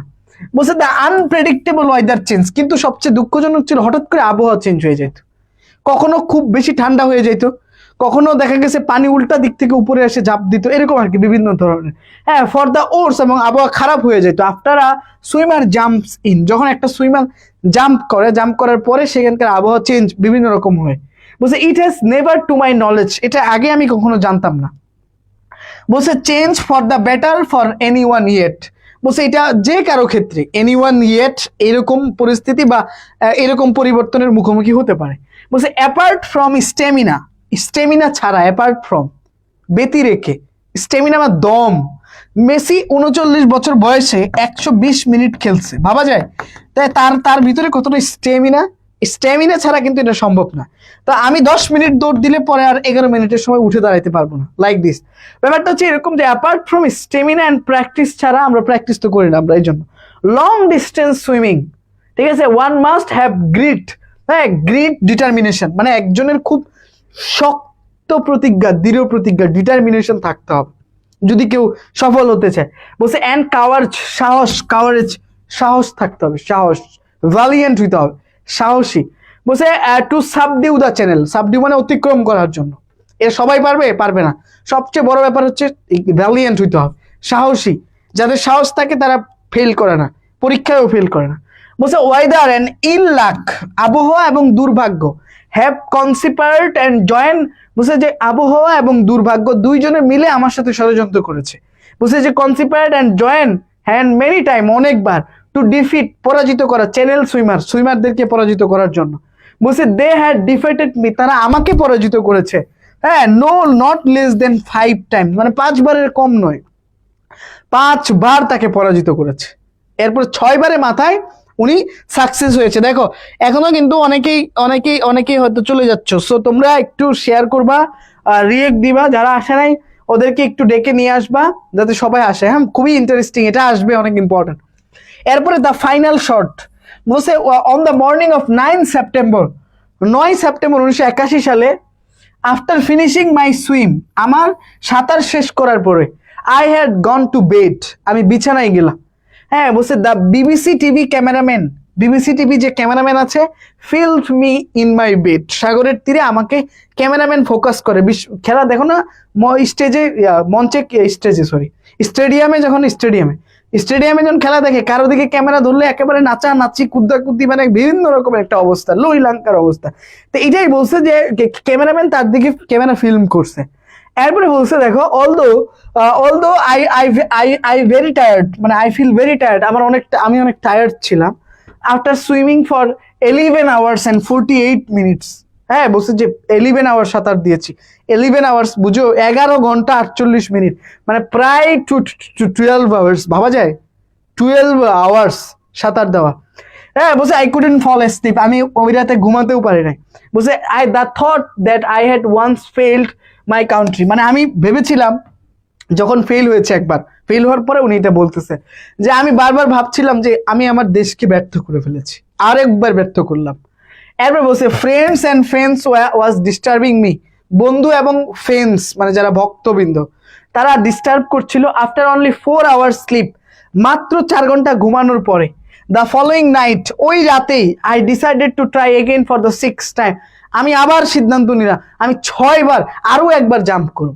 হাই হাই, মানুষ হাসবে না? 5 বার ব্যর্থ হয়েছে। বলছে I have fixed the tentative, একটা সম্ভাব্য ডেট ঠিক করলাম। টেন্টেটিভ মানে সম্ভাব্য, ঠিক আছে, যে আমি কি করলাম, একটা সম্ভাব্য ডেট ঠিক করলাম for September 20, September 20। On that day I took the ferry to Calais, বলছে আমি ক্যালাইস থেকে ফেরি নিলাম এবং সেখানে গেলাম। সে আরেকবার ঠিক করে ফেলছে যে আমি আবার দিব 6 বার। বুঝো কথাটা, রবার্ট ব্রুশের স্টোরি হয়ে গেছে। কার হয়েছে? রবার্ট বোর্ডের স্টোরি হয়েছে, ঠিক আছে। লাল জুতা, ওকে ওকে, ঠিক আছে। এই তোমরা একটু মনোযোগ দাও, এখনো যারা রিয়েক্ট করো নাই, শেয়ার করো নাই, একটু রিয়েক্ট করো, একটু শেয়ার করো। এরপরে দেখো, এরপরে বলছে খেয়াল করো, সবাই কিন্তু থাকতে হবে। এখন আর কি কি সমস্যা? সি সিক, সমুদ্রে অসুস্থতা। এখন বলছে যে I get sea sick in the ferry, বলছে ফেরিতে আমি অসুস্থ হয়ে গেছিলাম। আমরা কিন্তু অলরেডি 3 নাম্বার পেজে পড়তেছি। বলছে অ্যান্ড অলসো ডিউরিং সুইমিং, এবং সাঁতার দেওয়ার সময়, if there are breakers or waves, this sea sickness was the main cause of my failure। বলছে যে ওখানে অনেক ব্রেকার্স থাকে, আইস ব্রেকার্স, ওই যে আটলান্টিক কি বলে, টাইটানিক জাহাজ ডুবে গেছিল ব্রেকার্স এর সাথে, এরকম ধরো যে সমুদ্রে অনেক সময় অনেক ব্রেকার্স থাকে, ওগুলো বাধা হয়, তারপরে সমুদ্রের ঢেউ উল্টা দিক থেকে আসে। এরপর সি সিকনেসের কারণে বলছে was of my failure to set a world record, September 8 এবং 9 তারিখে সে ব্যর্থ হয়েছে। ওইটার কারণ ছিল ওই সমুদ্র অসুস্থ হয়ে গেছে। তারপরে 20 তারিখে আবার সে ঠিক করলো।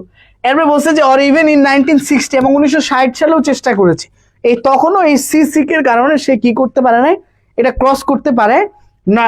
বলছে the night rest at the Cap Gris Nez hotel, হ্যাঁ, বলছে যে ক্যাপ গ্রিস নেচ হোটেলে ডিড মি ইমেন্স গুড, মানে আমার বেশ ভালো কাটছিল, বা রাতটা ভালো কেটেছিল, খুব ভালো একটা সময় পার করেছে। I felt on top of the world, I feel top of the world, মানে আমি মোটিভেট ফিল করছিলাম, অনেক বেশি ইন্সপায়ার্ড, মানে মোটিভেট, যে আমি পারবো ইনশাল্লাহ, এরকম কনফিডেন্ট আছে না সব বিষয়ে। ছেলেটি এখানে এসে কমেন্ট বক্সে যেই সেই বলে, কনফিডেন্ট নিয়ে বলে, মনে হয় যে এখান থেকে বউ পাবে, গার্লফ্রেন্ড পাবে। শয়তান, কতগুলো ছেলে মেয়ে আছে ক্লাস করতে আসে যারা এগুলো করে, আসলে ভালো না। তারপর দেখো, তারপর the weather on September 21, September 21 আবহাওয়া ওয়াজ নিয়ার পারফেক্ট। বলছে নিয়ার পারফেক্ট মানে পারফেক্টই ছিল। এখন বলছে যে I jumped into the water within 12 days। বলছে আমার within 12 of my 5th swim, আমার 5 বার ব্যর্থ হওয়ার পরে আমি মাত্র 12 দিনের মাথায় আমি 6 বার জাম্প করলাম।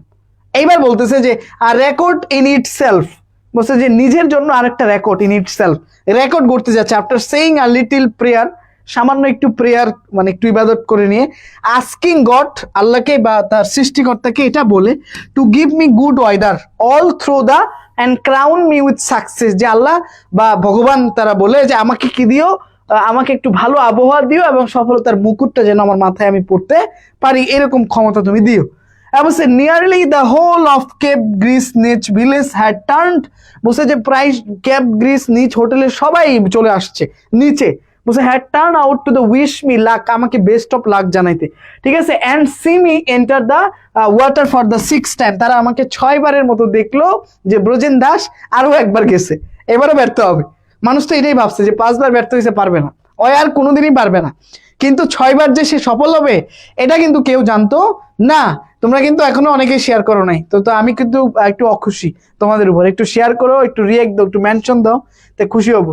এরপর হচ্ছে প্লান্স এন্ড আফটার, প্লান্স মানে জাম্প করা, জাম্প করলো তারপরে কি ঘটলো দেখো। বলছে ওয়ান্স ইন ওয়াটার, বলছে কোনো এক সময় পানিতে, you got oblivious of time distance and direction, বলছে সময়, ডিস্টেন্স এবং ডিরেকশন এই সব কিছু তোমার কাছে অবলিভিয়াস মনে হয়, অস্পষ্ট। মানে তুমি পানির মাঝখানে আসো সমুদ্রে, চোখগুলো সোয়ালেন হয়ে গেছে, স্ফীত হয়ে যায়। হ্যাঁ, তুমি এখন কোন দিকে আছো, কত সময় কি, কোনো কিছুই আর তোমার সেন্সে না থাকাটা অবলিভিয়াস, অস্পষ্ট হয়ে যাবে। বলছে দ্য অনলি থট, হ্যাঁ বলছে যে অনলি থট মানে কেবল একটাই চিন্তা, হুইচ কিপড মি অরিড, যেটা আমাকে মানে খুব বিষণ্ণ রাখতো, সেটা হচ্ছে was that I must make it, আমাকে অবশ্যই এটা করতে হবে, and that I must get good weather, যে আমি যেন একটা ভালো আবহাওয়া পাই অল দ্য ওয়ে, মানে পুরো রাস্তা যাওয়ার সময়। বলছে যে the second half of the swim is always, second হাফটা সবসময় ডিফিকাল্ট, ফুটবল খেলাতেও, সুইমিংয়েও, ক্রিকেট খেলাতেও, জীবনের সেকেন্ড হাফটা অনেক বেশি ডিফিকাল্ট। তো জীবনের প্রথম হাফ, সেকেন্ড হাফ এটা অনেক কঠিন, সব জায়গায় second. And if even little waves develop, এমনকি সামান্য ঢেউ যদি বেড়ে যায়, বলছে ইট স্যাপস দ্য ইভিং এনার্জি, স্যাপস দ্য ইভিং মানে উদ্বুদ্ধ এনার্জিগুলোকে খেয়ে ফেলে। মানে ঢেউয়ের বিরুদ্ধে যাওয়াটা কঠিন না, হ্যাঁ। Energy of the swimmer all the more, মানে আর এনার্জি থাকে না সাঁতার কাটার মতো। বলছে টেকিং আ লেসন, বলছে সে যেহেতু 5 বার গেছে, তার মানে সে জানে কখন কি হইতে পারে, কোন দিক দিয়ে গেলে তাড়াতাড়ি যাওয়া যায়। So like this taking a lesson from the previous swim I kept my speed, তাই আমি আমার স্পিডটাকে স্টেডি মানে একটা মধ্যম গতিতে রাখলাম। For I knew I would need very, কারণ আমি জানতাম যে আমার every ounce of my energy towards the close, মানে ওই তীরের কাছাকাছি যাইতে হলে আমার শক্তির সবটুকু প্রয়োজন হবে, পারলে আরো বেশি লাগবে। এই জন্য সে ধীরে ধীরে গেল একটা মানে মধ্যম মাত্রায়। এরপরে বলছে আই ফিল হাংরি, আমি ক্ষুধার্ত ফিল করলাম, অ্যান্ড ফ্যামিস্ট, হ্যাঁ বলছে অ্যান্ড শাউটেড ফর মাই ম্যানেজারের জন্য ডাকলাম ম্যানেজারকে, আমার ক্ষুধা লাগছে, একটু ব্রেক দেওয়ার আবার একটু নিয়ম আছে, তার টাইম বেঁধে দেওয়া। হ্যাঁ বলছে যে in reply I was told that, উত্তরে আমাকে বলা হলো I couldn't afford to waste 10 minutes in having the fit, আমি 10 মিনিটের বেশি খাওয়ার খেতে টাইম নষ্ট করতে পারবো না। তারপরে if I have to break the record, যদি আমাকে রেকর্ড ভাঙতে হয়, I must swim on with all my might, আমাকে আমার সর্বশক্তি দিয়ে সাঁতার কাটতে হবে। বাট আই রিফিউজড, আমি প্রত্যাখ্যান করলাম। I am sorry now for it, আমি এখন এটার জন্য দুঃখিত। For if I had gone on I might have, এখন ও বলছে তাহলে আমি খাবো না, রিফিউজ করে দিল। কেন? কারণ সে যদি সবচেয়ে কম সময়ে এবং এই রেকর্ডটা ভাঙতে চায়, তাহলে 10 মিনিট তার চলে যাবে এবং খাওয়ার পরে শরীর উইক হয়ে যায়, তো ভাবলো যে সে আর খাবেই না। I am sorry for I had gone I might have finish the whole swim in less than 10 hours and 15 minutes, আমাকে সবচেয়ে কম সময়ে 10 ঘন্টা 15 মিনিটের আগে আমাকে এই সাঁতারটা রেকর্ডটা ভাঙতে হবে, তাই আমি বিরতিটা নিব না। বলছে creating a new world record from both side, তাহলে দুইটা রেকর্ড হবে, একটা হচ্ছে সবচেয়ে কম সময়ে পার করবে, আরেকটা হচ্ছে পার করছে, এটা একটা রেকর্ড। তাই বলছে দুইটা রেকর্ডই আমার দরকার, ঠিক আছে, দুইটা রেকর্ডই আমার একটু দরকার। সো তোমরা একটু শেয়ার দাও, তোমরা অনেকে চলে যাচ্ছ, ঠিক আছে। দেখো সবাই লাস্ট পর্যন্ত স্টে করো, এরপর দেখো লাস্ট ইফোর্টটা কি ছিল দেখো, after the feed I really got my teeth into stroke, যে খাইলে আমার দাঁত কি হইতো, স্ট্রোকের মধ্যে পড়ে যেত। বলছে I was squeezing my body for the last drop, তাহলে আমি বডিটাকে হয়তো বা খেয়েছে, কিন্তু তাকে তারপরেও রেকর্ডটা ভাঙতে হবে, ঠিক আছে। সো সে হয়তো বা খেয়েছে, এরপরে সে বলতেছে যে আমি আমার বডিটাকে একটু এদিক সেদিক করে নেওয়া, সিকুইজ করে নেওয়া, ঠিক আছে। I couldn't get out of it and each on reach inch by inch, নিজেকে আর কি প্রস্তুত করে নিল। বলছে the people in the motor boat were cheering me, যারা মোটর বোর্ডে ছিল তারা আমাকে উৎফুল্ল সাহস দেওয়া, চেয়ারিং করছিল। আর বলছে I saw the flash on the can শোর ভেরি ক্লিয়ারলি, যে আমি কি করতে পারছিলাম, ক্যান শোরের আলোটা ক্লিয়ারলি দেখতে পাচ্ছিলাম, আমি চলে আসছি, রেকর্ড আমাকে টাচ করতেছে।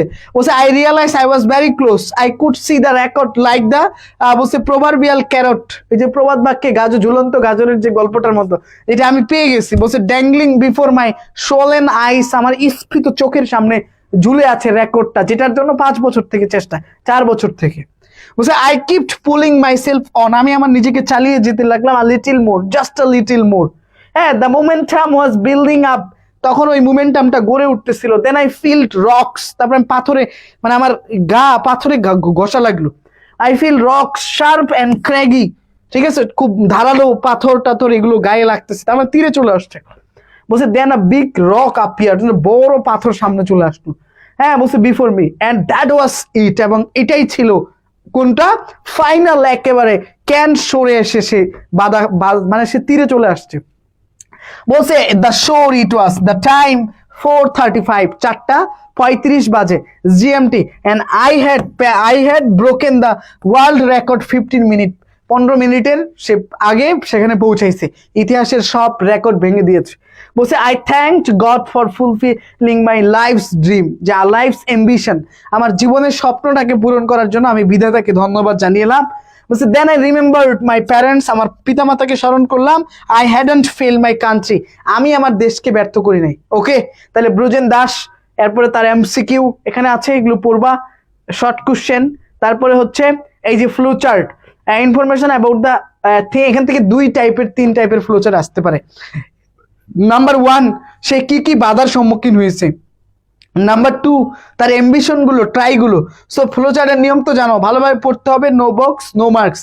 এই যে flow chart, showing the information about the things that stand against the channel swimmer, মানে যারা ওইটা সাঁতারে পাড়ি দিবে তাদের এগেইনস্টে কোন কোন আবহাওয়া তৈরি হয়। তাহলে cold biting water, stormy winds, এখানে কিন্তু কোনো টেন্স আইএনজি টাইএনজি এগুলো দরকার নাই, এখানে আইএনজিও নাই, 2+ ভার্ব 1ও নাই, হ্যাভিং প্লাস, মানে এই নিয়মগুলোর কোনোটাই নাই। কেন, এটা জাস্ট একটা এক ওয়ার্ডে হইতে পারে বা 2 ওয়ার্ড, এটা ফ্রেজে হইতে পারে। সো এটা নিয়মের মধ্যে তোয়াক্কা নেই। তাই কোল্ড বাইটিং ওয়াটার জাস্ট খালি ব্যারিয়ার গুলো, বাধাগুলো, কোন কোন বাধার মধ্যে পড়ছে তোমরা দেখলা যে কোল্ড বাইটিং ওয়াটারের মধ্যে পড়ছে, স্টর্মি উইন্ডস এর মধ্যে পড়ছে, ওয়াইন্ডস, পাওয়ারফুল ওয়েভস, টাইডস, এরপরে আনপ্রেডিক্টেবল ওয়েদার, ইল লাক, দুর্ভাগ্য, এই বিষয়গুলো ছিল।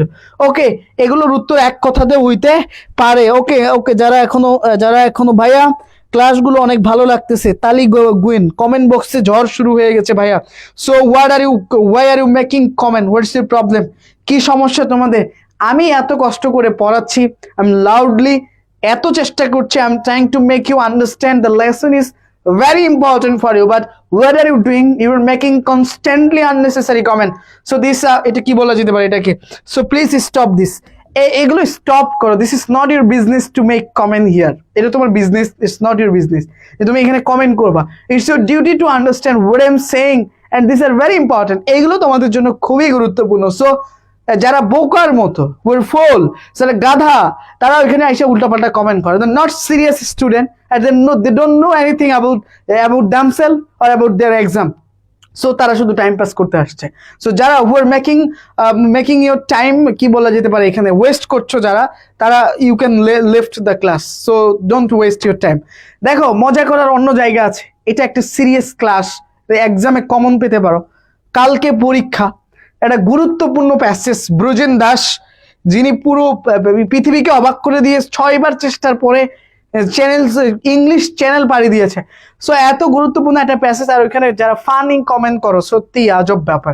তাহলে এখানে বলছে দেখো, ব্রজেন দাস, এই প্যাসেজটার সামারিটা পড়বে, আসতেই পারে এখান থেকে সামারি ফ্লো চার্ট, এনিথিং, যে কোনো কিছু আসতে পারে, খুবই গুরুত্বপূর্ণ। আমরা আরেকটা প্যাসেজে যাব, নেচার অ্যান্ড এনভায়রনমেন্ট। সকালে কেউ একজন বলেছিল যে ভাইয়া ওয়াটার ওয়াটার এভরিওয়্যার, এই প্যাসেজটা পড়ান। This is another important passage and the passage number 12, this is very very important. So আমরা এখন ওই প্যাসেজটাতে চলে আসছি ফাইনালি, তোমাদের এই প্যাসেজটা। অ্যান্ড যারা শেয়ার করো নাই, যারা রিয়েক্ট দাও নাই, ঠিক আছে, হ্যাঁ পরীক্ষার হলে দেখা হবে, ইয়েস, ঠিক আছে, ওকে। তাহলে আমরা এখন পরের প্যাসেজটা ওয়াটার ওয়াটার, তাহলে আমরা এখন একটু ওয়াটারে চলে আসি। ওকে ওকে, হ্যাঁ ওকে, যেটাই হোক এখন আমরা ওকে ওকে, থ্যাংক ইউ ভাইয়া, এটা ওকে। এখন দেখো, আর্জেন্টিনা এসবের কোনো দরকার নেই, তোমরা যারা ভালো তোমরা একটা শেয়ার দিও, ঠিক আছে, ওকে ওকে, ঠিক আছে, থ্যাংক ইউ। ক্লাসটা ভালোই লাগতো। ওকে, তাহলে আমরা এখন our next passage that is very important and I have said to you, আমি তোমাদেরকে বলছি এটা হচ্ছে passage 12, nature and environment, and the passage name is water everywhere not any drops to drink. ঠিক আছে, সব জায়গায় পানি, কিন্তু and all the boards did sing water everywhere not any drop to drink, কিন্তু পান করার মতো পানি কোথাও নাই। আই মিন পলিউশন, দূষণ, সব জায়গায় পানি দূষিত হয়ে গেছে। সমুদ্রের মাঝখানে আসি, নীল পানি দেখে মনে হচ্ছে কি এক রোমান্টিক সিচুয়েশন, পরিবেশ পরিস্থিতি হৃদয়কে শীতল করে দিচ্ছে, কিন্তু আমার যে পানির পিপাসা পেয়েছে, আমি যে এক গ্লাস পানি খাবো, সেই জিনিসটা তো সেখানে নাই। কারণ কি? কারণ এই নীল বঙ্গোপসাগরের পানিকে এই যে আমরা দূষিত করে ফেলেছি, ওটা বিষ হয়ে গেছে। এই বুড়িগঙ্গার শীতল পানি এখন আর পানি না, এটা এখন বিষ, আস্ত বিষ, খাইলে মারা যেতে পারে। অথচ এই পানি মুঘলরা পান করতো, মুঘলরা খাইতো, এখন এই বুড়িগঙ্গার মধ্যে বিষ হয়ে গেছে। কে বানাইলো বিষ? আমরাই বানাইছি।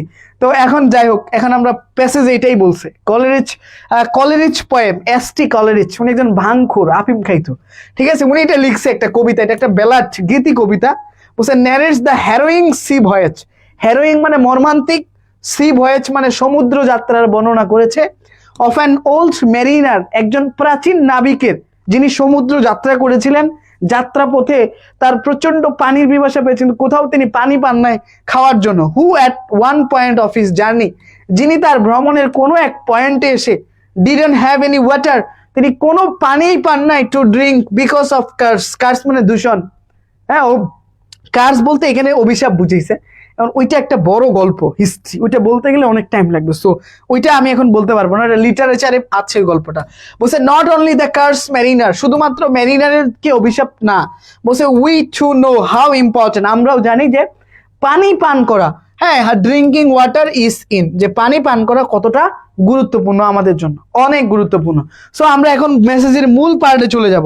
প্যাসেজের মূল পার্টে বসে আওয়ার লাইফ, যে পানি পান করা আমাদের জীবনে কত গুরুত্বপূর্ণ, ঠিক আছে, ওকে। এরপরে কি বলছে এদিকে, হ্যাঁ যাই হোক, তোমরা এগুলো বাদ দাও, ঠিক আছে, তোমাদের কমেন্ট আসলে দেখলে মাথা মাথা খারাপ হয়ে যাবে, সুতরাং আমি তোমাদের এই কমেন্ট নিয়ে এইসব ফু কমেন্ট এইসব পড়ার আমার কোনো এনার্জি নাই, তো তোমরা একটু শেয়ার দিলে আমি আবার খুশি হবো, ঠিক আছে। এখন এখানে বিষয়টা হচ্ছে, দেখো, we know we can not survive without it, যে আমরা পানি ছাড়া সার্ভাইভ করতে পারবো না। বলছে ইনফ্যাক্ট 2/3 অফ আওয়ার বডি, আমাদের দেহের 2/3 মেড আপ অফ ওয়াটার, পানি দ্বারা গঠিত। বলছে not for nothing it is said that, বলছে শুধু যে কোনো কিছুর জন্যই এটা বলা হয়ে থাকে যে দ্যাট না আদার name of water is life, যে এটার জন্যই না শুধু, মানে এই ধরো এটা বুঝেছে, জোর দিয়ে বলছে যে এই জন্যই বলা হয়ে থাকে যে আমাদের দেহের আরেক নাম, জীবনের আরেক নাম হচ্ছে পানি। বলছে is there any crisis in our time with regard to access clean drinking water, প্রশ্ন করছে তোমাকে যে is there a crisis in our time, আমাদের সময় কি এমন কোনো সংকট আছে? হ্যাঁ, বলছে with regard to access to clean drinking water, মানে নিরাপদ পানি পান করার এই এতটুকু অধিকার পেতে আমাদের কি কোনো সংকট আছে? আছে, অবশ্যই আছে। এখন এখানে বলছে the United Nation in a meeting on the eve of the new millennium, বলছে যে নতুন মিলেনিয়াম, সহস্রাব্দী যুগের কোন একটা মিটিং এর আলোচনার শুরুতেই ইউনাইটেড নেশন বলেছে আইডেন্টিফাইড দ্য ড্রিঙ্কিং ওয়াটার প্রবলেমকে আইডেন্টিফাই করেছে as one of the challenges for the future, ভবিষ্যতের জন্য একটা অন্যতম চ্যালেঞ্জ হিসেবে। ইউনাইটেড নেশন এগুলোই করে, যুদ্ধ থামাইতে পারে না, তাই না? ইউরোপেও কিন্তু তীব্র দাব দেওয়া হচ্ছে, মানুষ মারা যাচ্ছে। বলছে but do we need to worry about the problem? S বলছে কিন্তু আমাদেরকে, আমরা বাঙালি বাংলাদেশিদেরকে এইটা নিয়ে কি আমাদের চিন্তা করতে হবে? Do we need to worry about ours is a land of rivers, আমাদের রয়েছে একটা নদী মাতৃক দেশ। বলছে and we have plenty of rainfall, প্রচুর বৃষ্টি হয় আমাদের, প্রত্যেকদিন বৃষ্টি হয়।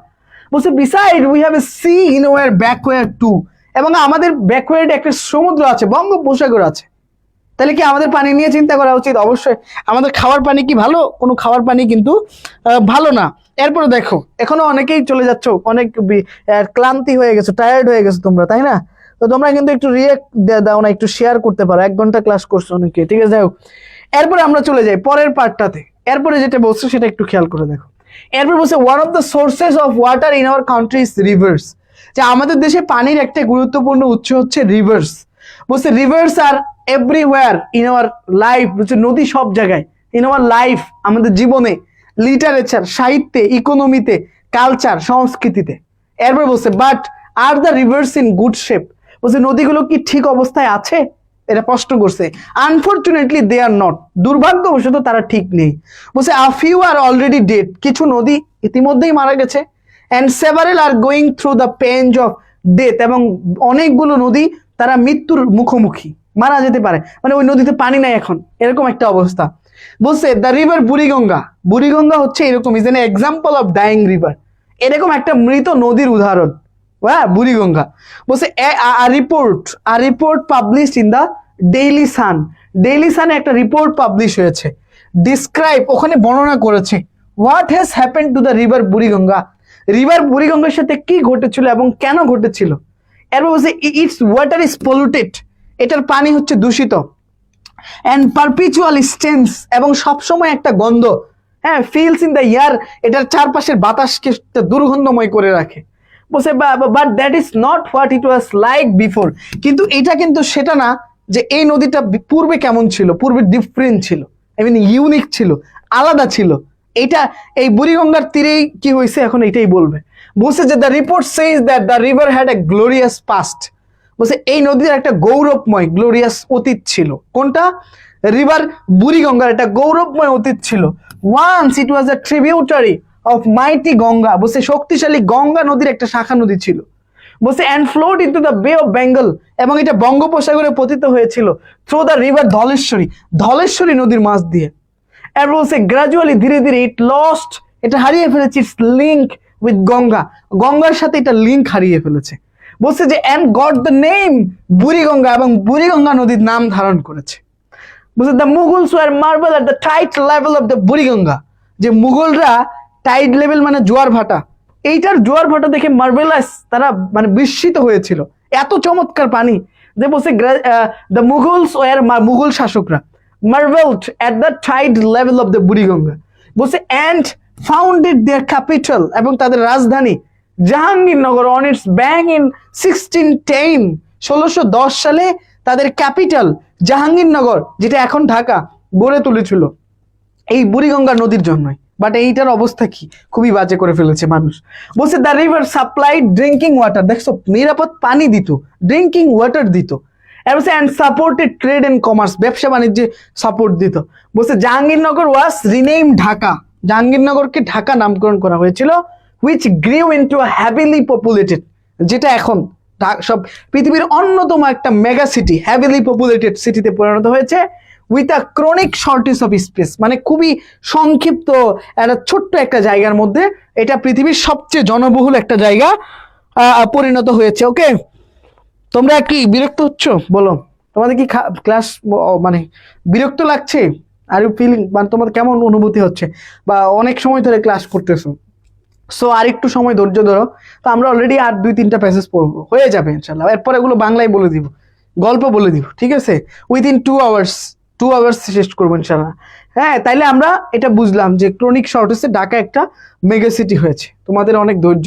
যদি এগুলো কি বিফলে যাবে পড়া? কোন বিফলে যাবে না, এক্সাম সেন্টারে যাবা, মনে প্যাসেজগুলো দেখবা, হ্যাঁ এটা তো ভাইয়া পড়াইলো, গল্প করলো, সো এটা মনে পড়বে 100%, it will help you a lot. So তোমরা ধৈর্য নিয়ে যারা ক্লাস করছো তাদেরকে থ্যাংক ইউ, ঠিক আছে? হ্যাঁ, ওয়ালাইকুম আসসালাম শেখ মনি, অল ইস ওকে ভাইয়া, ঘুম ধরছে, ঘুমাও, বালিশ দাও ওরে কেউ, ঠিক আছে? খুব ভালো লাগতেছে স্যার ক্লাসটা, ওকে থ্যাংক ইউ।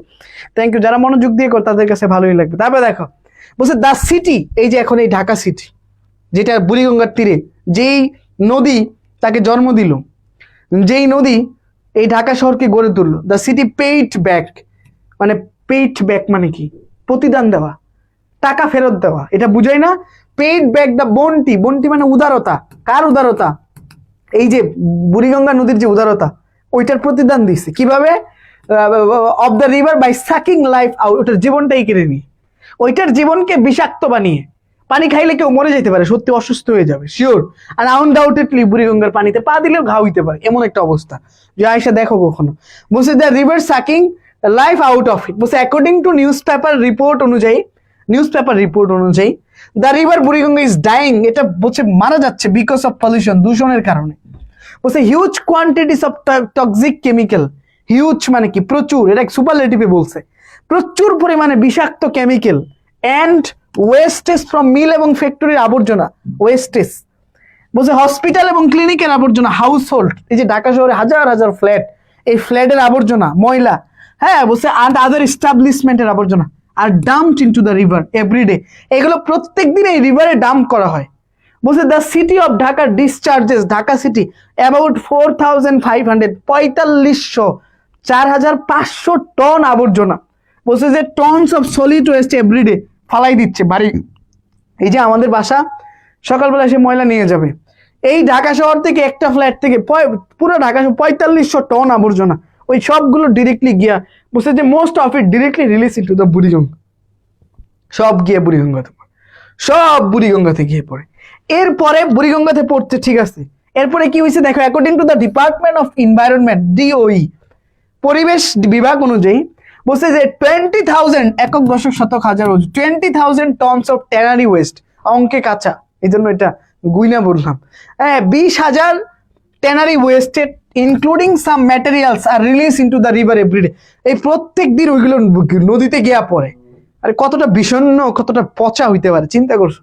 বলছে expert identified 9 industrial areas in and around the capital city as the primary sources of river pollution, যে বিশেষজ্ঞরা এই নদী দূষণের জন্য 9টা ইন্ডাস্ট্রিয়াল এরিয়াকে, শিল্প এলাকাকে আইডেন্টিফাই করেছে, যেগুলোর আবর্জনার জন্য এই ঘটনাগুলো ঘটে। এখানে প্রথমেই বলছে টঙ্গী, তেজগাঁও, দুনিয়ার বাজে টঙ্গীতে নোংরা গন্ধ বের, Hazaribagh, Tarabo, Narayanganj, Savar, Gazipur, Dhaka export processing zone, highly toxic processing zone, Ghorashal, এগুলো এই এলাকাগুলো। বলছে the river would see a monster would need a, মানে নদীর প্রয়োজন একটা দৈত্যের মতো বড় একটা পেট to digest all the wasted mentioned above, এগুলো হজম করার জন্য এত বড় পেট ওই নদীর নাই, এত আবর্জনা বিষাক্ত। বলছে there is a limit up to which it can put up with মানে সহ্য করা, টলারেট। বলছে যে একটা লিমিট আছে যেই পর্যন্ত এই নদী এগুলো সহ্য করতে পারবে, but with is cruel and thoughtless treatment, মানুষের নিষ্ঠুরতা এবং চিন্তা চেতনাহীন আচরণ এই নদীর উপরে গিয়ে পড়তেছে। বলছে there are another rivers in the country, বলছে দেয়ার আর আদার রিভার, এরকম অনেক অন্যান্য নদী আছে, বলছে that are suffering the same fate, যারা একই রকম দুর্ভাগ্যের, একই দুর্ভাগ্যের অধিকারী, তাই না? সেম ঘটনাগুলো অন্য নদীগুলোর সাথে কিন্তু ঘটে থাকে। ঠিক আছে, দেখো তোমরা অনেকেই কিন্তু অনেক সময় ক্লাস করতে অনেকে বিরক্ত লাগছে, তো তোমরা একটু শেয়ার দিও, বাকি যারা যাচ্ছে তোমরা যাও না, ঠিক আছে?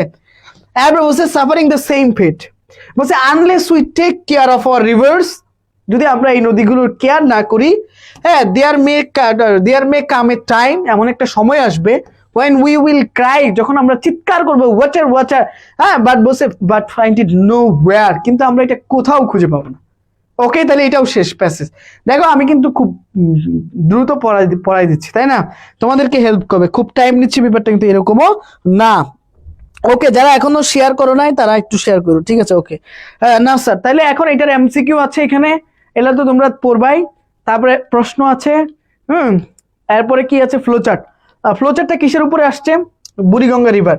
এই যে বলছে showing the information of Buriganga নদীর ইনফরমেশন গুলো নিয়ে, যে বুড়িগঙ্গা নদীর তথ্যগুলো নিয়ে। কি কি তথ্য ছিল?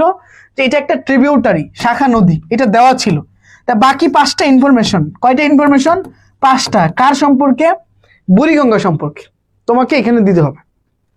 এটা ধরো যে একটা প্রশ্ন ইনফরমেশন। আরেকটা আসতে পারে বুড়িগঙ্গা নদী দূষণের কারণগুলো, the causes of Buriganga pollution, মানে যে বুড়িগঙ্গা দূষণের কারণ কি।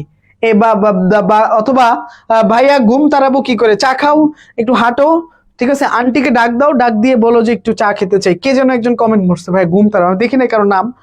তো ঘুম তাড়ানোর জন্য চা খেতে হবে, একটু মুড়ি খাও, চানাচুর খাও, একটু হাঁটো, একটু বালিশ দিয়ে মাথায় বাড়ি দাও, তাহলে কমে যাবে, ঠিক আছে। আপনারা দেখো তাহলে আর ট্রিবিউটারি, এটা একটা শাখা নদী। তারপরে are river with marvellous tide, are supporter of trade and commerce, are dying river, তারপরে are supplier of drinking water, are victim of pollution. তাহলে এটা হচ্ছে বুড়িগঙ্গার ব্যাপারে ইনফরমেশন।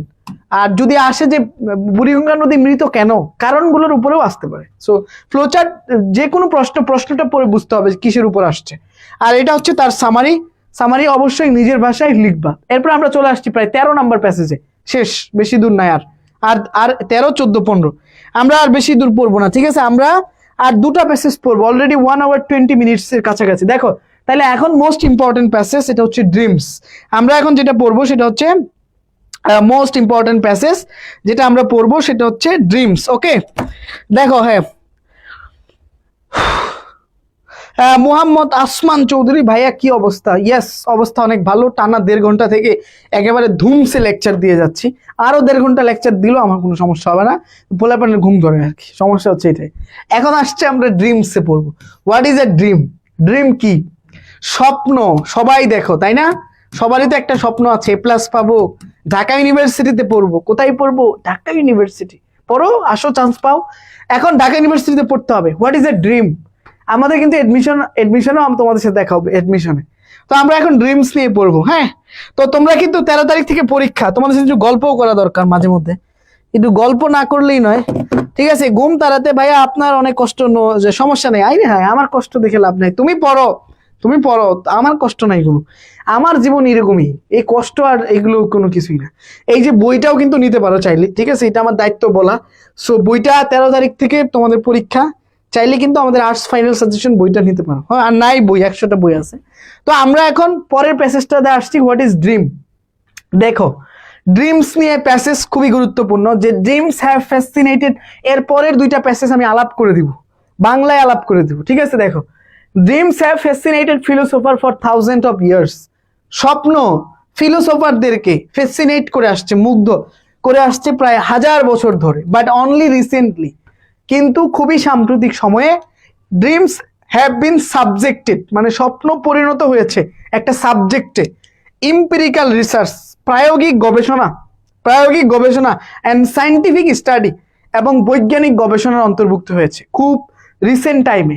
এর আগে ড্রিমস নিয়ে মানুষ তো ভাবে না। বলছে chances are that you have often found yourself, তুমি প্রায়ই নিজেকে খুঁজে পাও স্বপ্নের মধ্যে এবং হতভম্ব হয়ে যাও। বলছে যে puzzling over the content of a dream, এমন এক স্বপ্ন দেখছো ঘুম থেকে উঠে, হাই আল্লাহ আমি কি দেখলাম, মানে অবাক হয়ে গেলাম।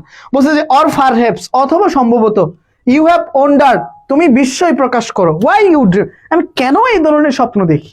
হয় না এরকম? অনেকের সাথেই হয়। স্বপ্ন তাইলে ঘুমাই দেখা যাবে না, জেগে দেখতে হবে। এরপরে বলছে প্রথমত let's start by answering a basic question, একটা বেসিক প্রশ্নের উত্তর দিয়ে আমরা শুরু করি। বলতেছে হোয়াট ইজ ড্রিম, স্বপ্ন কি? বলো তোমরা কি জানো স্বপ্ন সম্পর্কে।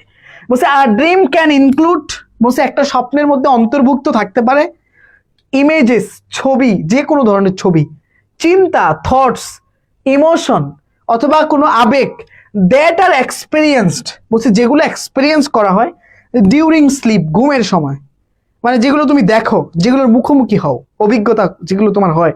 বলছে dreams can be extra ordinarily vivid, মানে এটা অসাধারণ ভাবে, খুবই অনেক বেশি ভিভিড, মানে প্রাণবন্ত, স্পষ্ট হইতে পারে। অর ভেরি ভেগ মানে অস্পষ্ট, খুবই অস্পষ্ট হইতে পারে, কি দেখছো নিজেও জানো না। ফিল্ড উইথ জয়ফুল ইমোশন, খুবই ভালোবাসা, প্রেম, আবেগ, আনন্দ দ্বারা পরিপূর্ণ হইতে পারে, একেবারে সেই লেভেলের।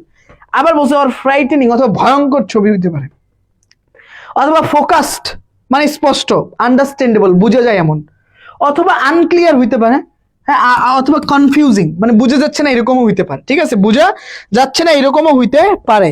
সো আমি একটু পানি খেতে চাই, 1 সেকেন্ড জাস্ট। ঠিক আছে, হ্যাঁ, আমি জেগে জেগে দেখি, হ্যাঁ জেগে জেগে স্বপ্ন দেখবা, তাইলে স্বপ্ন পূরণ হবে। আর যারা যারা ঘুমায় ঘুমায় স্বপ্ন দেখবে, ওদের স্বপ্ন পূরণ হবে না। তাহলে কি করতে হবে? এত পরে কি হবে শেষে, এত পরে কি হবে আমি জানি না, তুমি না পড়ো না, তুমি ঘুমাও।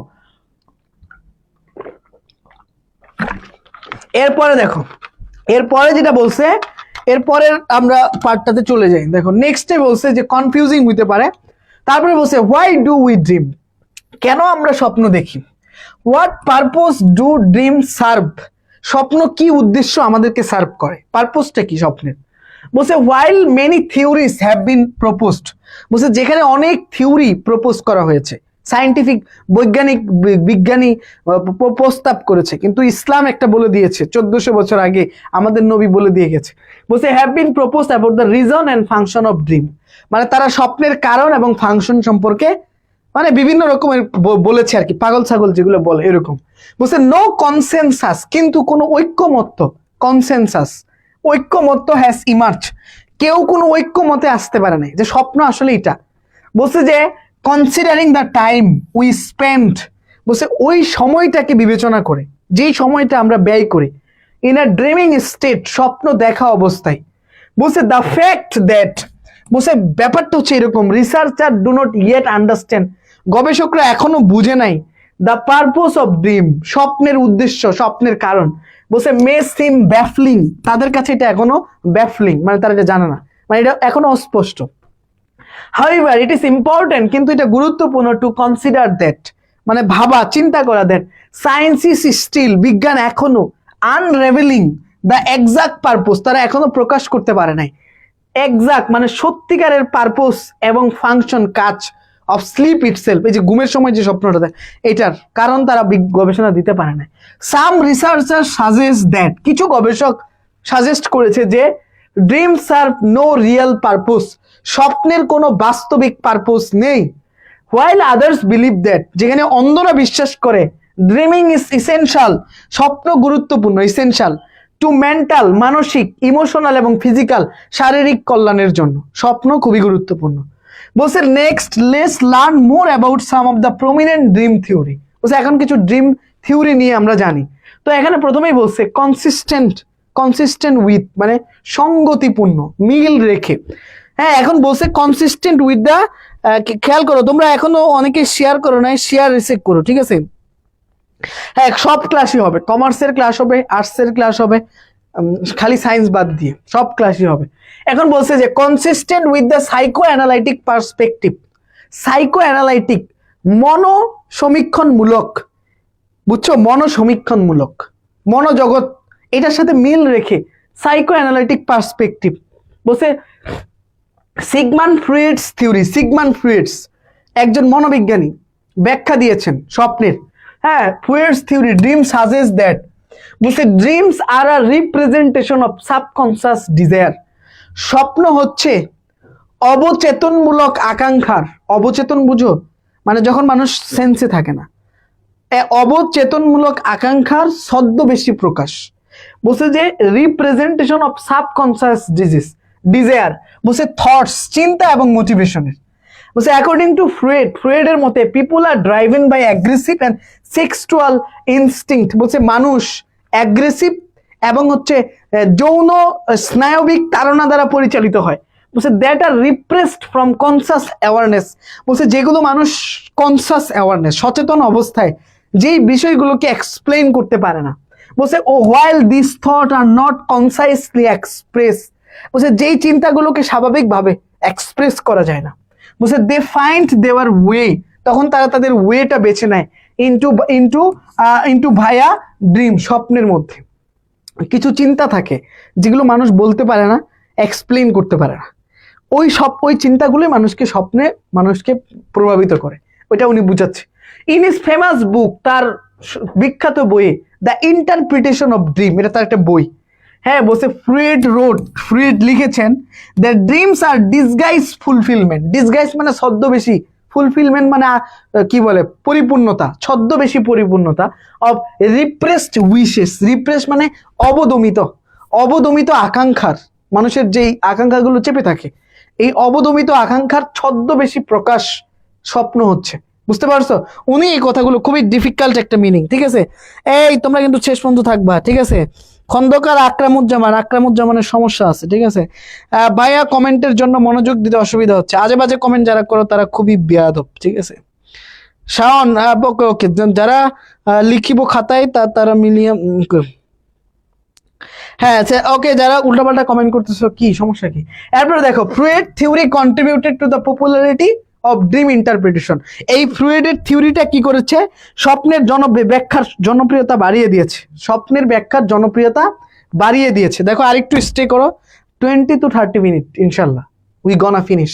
ওকে, সো আরেকটু সময় তোমাদের কাছে চেয়ে নিলাম, 30 মিনিটস, একটু স্টে করো। দেখো এখন এখানে বলছে Freud's theory contributed to the popularity of dream interpretation. ফ্রুয়েডের এই তত্ত্বটা কি করেছে? স্বপ্নের ব্যাখ্যার জনপ্রিয়তা বাড়িয়ে দিয়েছে। বলছে ফলোইং হিজ পাথ, তার পথ অনুসরণ করে মেনি থিওরিজ কেম আপ, অনেক থিওরি এসেছে। বলছে আপন দেয়ার আইডিয়াস অ্যাবাউট ড্রিমস। বলছে এখানে কিছু থিওরি দেওয়া আছে, সো থিওরিগুলো নট ইম্পর্টেন্ট। থিওরিগুলো এই যে এখানে অনেকগুলো থিওরি দেওয়া আছে, থিওরিগুলো আসবে না, ইম্পর্টেন্ট না। সো আমরা এখন এখানে কিছু ভোকাবুলারি আছে, যেমন নাইটমেয়ার মানে দুঃস্বপ্ন, হ্যালুসিনেশন দৃষ্টিভ্রম, সিলভারি মানে রূপালী, হরিবল মানে বিভৎস, ডিফার মানে ভিন্ন রূপ হওয়া, লং মানে আকাঙ্ক্ষা, লং ফর বলি আমরা, ঠিক আছে? প্যাশনেটলি মানে দরদের সাথে, ফ্যাসিনেট মানে প্রবলভাবে আকর্ষণ করা, সাবজেক্টেড মানে অধীনস্থ করা, এম্পেরিক্যাল মানে প্রায়োগিক, ওয়ান্ডার মানে বিস্মিত হওয়া, এক্সপিরিয়েন্স মানে অভিজ্ঞতা লাভ করা, ভেগ মানে অস্পষ্ট, কনসেনসাস মানে ঐক্যমত্য, এমার্চ মানে বেরিয়ে আসা, আনরেবেল উদ্ঘাটন করা, এক্সাক্ট মানে যথার্থ, সাইকো অ্যানালাইটিক মানে মনোসমীক্ষণমূলক, মোটিভেশন মানে প্রেরণা, ইন্টারপ্রিটেশন মানে ব্যাখ্যা। এরপরে ব্যাফলিং তো বুঝলা যে কনফিউজিং, এই জিনিসগুলো দেখলা। পাজলিং মানে হতভম্ব হওয়া, পারপ্লেক্সিং। সো এখানে এমসিকিউ গুলো আছে, প্রশ্নগুলো আছে। এরপরে এই যে এটা আমি দেখাইতে চাইছিলাম, flow chart showing the characteristics of dream, এটা আমি দেখাইতে চাইছি। ক্যারেক্টারিস্টিক্স অফ ড্রিম, স্বপ্নের বৈশিষ্ট্য, এটার উপর বেস করে একটা ফ্লো চার্ট। সো দেখো এই যে স্বপ্নের ক্যারেক্টারিস্টিক্স গুলো খুবই মজার। এখান থেকে যদি ফ্লো চার্ট আসে, এটা হবে সব থেকে ইজি, এটা হবে সব থেকে ইজি ফ্লো চার্ট। তো স্বপ্নের ক্যারেক্টারিস্টিক্স গুলো কি দেখো এখানে এক্সপ্লেইন করেছে, খেয়াল করে দেখো। Flow chart showing the characteristics of dream, এই যে দেখো সবগুলো খেয়াল করো। এই যে ইয়া দিবা, বক্স দিবা, তীর চিহ্ন দিবা, নো বক্স নো মার্কস, তীর চিহ্ন দিতে হবে, তীর চিহ্ন ছাড়া কোনো মার্কস পাবা না। তাহলে দেখো flow chart showing the characteristics of dream, রাতের ক্লাসে ইনশাল্লাহ উইথ ক্লু উইথাউট ক্লু পড়িয়ে দিব, ইনশাল্লাহ রিয়ারেন্সটা দেখিয়ে দেবো। রাতের ক্লাস 1 ঘন্টা 20 মিনিটের বেশি হবে না। তাহলে দেখো এক্সট্রিমলি ডিস্টিংক্ট স্বপ্নের ক্যারেক্টারিস্টিক, এটা দেওয়া ছিল প্রশ্নে। বাকি 5টা তোমাকে লিখতে হবে। ভেরি ভেগ মানে স্বপ্ন অস্পষ্ট হতে পারে, জয়ফুল হতে পারে, ফ্রাইটেনিং ভয়ঙ্কর হতে পারে, তারপরে ফোকাস অ্যান্ড আন্ডারস্ট্যান্ডেবল হতে পারে, আনক্লিয়ার অ্যান্ড কনফিউজিং হতে পারে। ওকে, এই জিনিসগুলো কিন্তু তোমাকে মাথায় রাখতে হবে, তাহলে স্বপ্নের বৈশিষ্ট্যগুলোর উপর আসতে পারে। ঠিক আছে, হ্যাঁ এখনো ক্লাস হচ্ছে স্বপ্নের। হাই হাই কি হলো ভাইয়া? ঠিক আছে, বুঝতে পারছো কথাগুলো? স্বপ্নের বৈশিষ্ট্যগুলো কিন্তু আসতে পারে। কারা কারা বেশি কথা বলো? বেশি কথা না বললে 5টা শেয়ার করে দাও, ঠিক আছে? যারা এখনো রিয়েক্ট দাও নাই তারা একটা রিয়েক্ট দিয়ে দাও। শেয়ার করো নাই যারা, শেয়ার করো না, 5টা শেয়ার দিয়ে দাও। যারা এখনো ইয়ে করো নাই, শেয়ার করো নাই, 5টা শেয়ার দাও। রিয়েক্ট দাও নাই অনেকেই, রিয়েক্ট দিয়ে দাও, ঠিক আছে? যারা শেয়ার করো নাই, ঠিক আছে, তারা রিয়েক্ট দিয়ে দাও। ওকে, রিয়েক্ট দাও, শেয়ার দাও। রাতে 7টা 20-এ, রাতে 7টা 20-এ ক্লাস হবে। তাহলে এটা স্বপ্নের ক্যারেক্টারিস্টিক্স এর উপর ফ্লোচার্ট আসতে পারে। এখন আমরা আরেকটা প্যাসেজে যাব, এটা হচ্ছে সামারি। সামারিগুলো আছে এখানে। এখন আসছে প্যাসেজ 14, আরেকটা আছে 15 নম্বর শেষ। দেখছো আরেকটা প্যাসেজ আছে শেষ। 14 নম্বরটা আমরা পড়ি স্পেন্ডিং। অনেকেই টাকা ব্যয় করো, অনেক বেশি খরচ করো, তাই না? তাহলে এখন আমরা পড়বো ইউনিট লাইফস্টাইল। লাইফস্টাইলের ওখানে একটা প্যাসেজ আছে, প্যাসেজটা হচ্ছে কনজিউমারিজম। কনজিউমারিজম বুঝো তো, ভোক্তা। কনজিউমার মানে কি? ভোক্তা, তাই ভোক্তা। তাহলে এখন আমরা এই যে কনজিউমারিজম নিয়ে পড়বো, ঠিক আছে? কনজিউমারিজম নাউন করেছে এটাকে, হ্যাঁ। তো এখন এখানে বলছে যে কনজিউমারিজমে বলছে যে we spend money for different reason, আমরা বিভিন্ন কারণে টাকা ব্যয় করি। মানি ম্যানেজমেন্ট বই পড়বা, মানি ম্যানেজমেন্ট খুব গুরুত্বপূর্ণ, যদিও আমি এটাতে খুব বাজে মানি ম্যানেজমেন্ট আমার। খুবই বাজে, I mean waste of money অনেক বেশি হয়।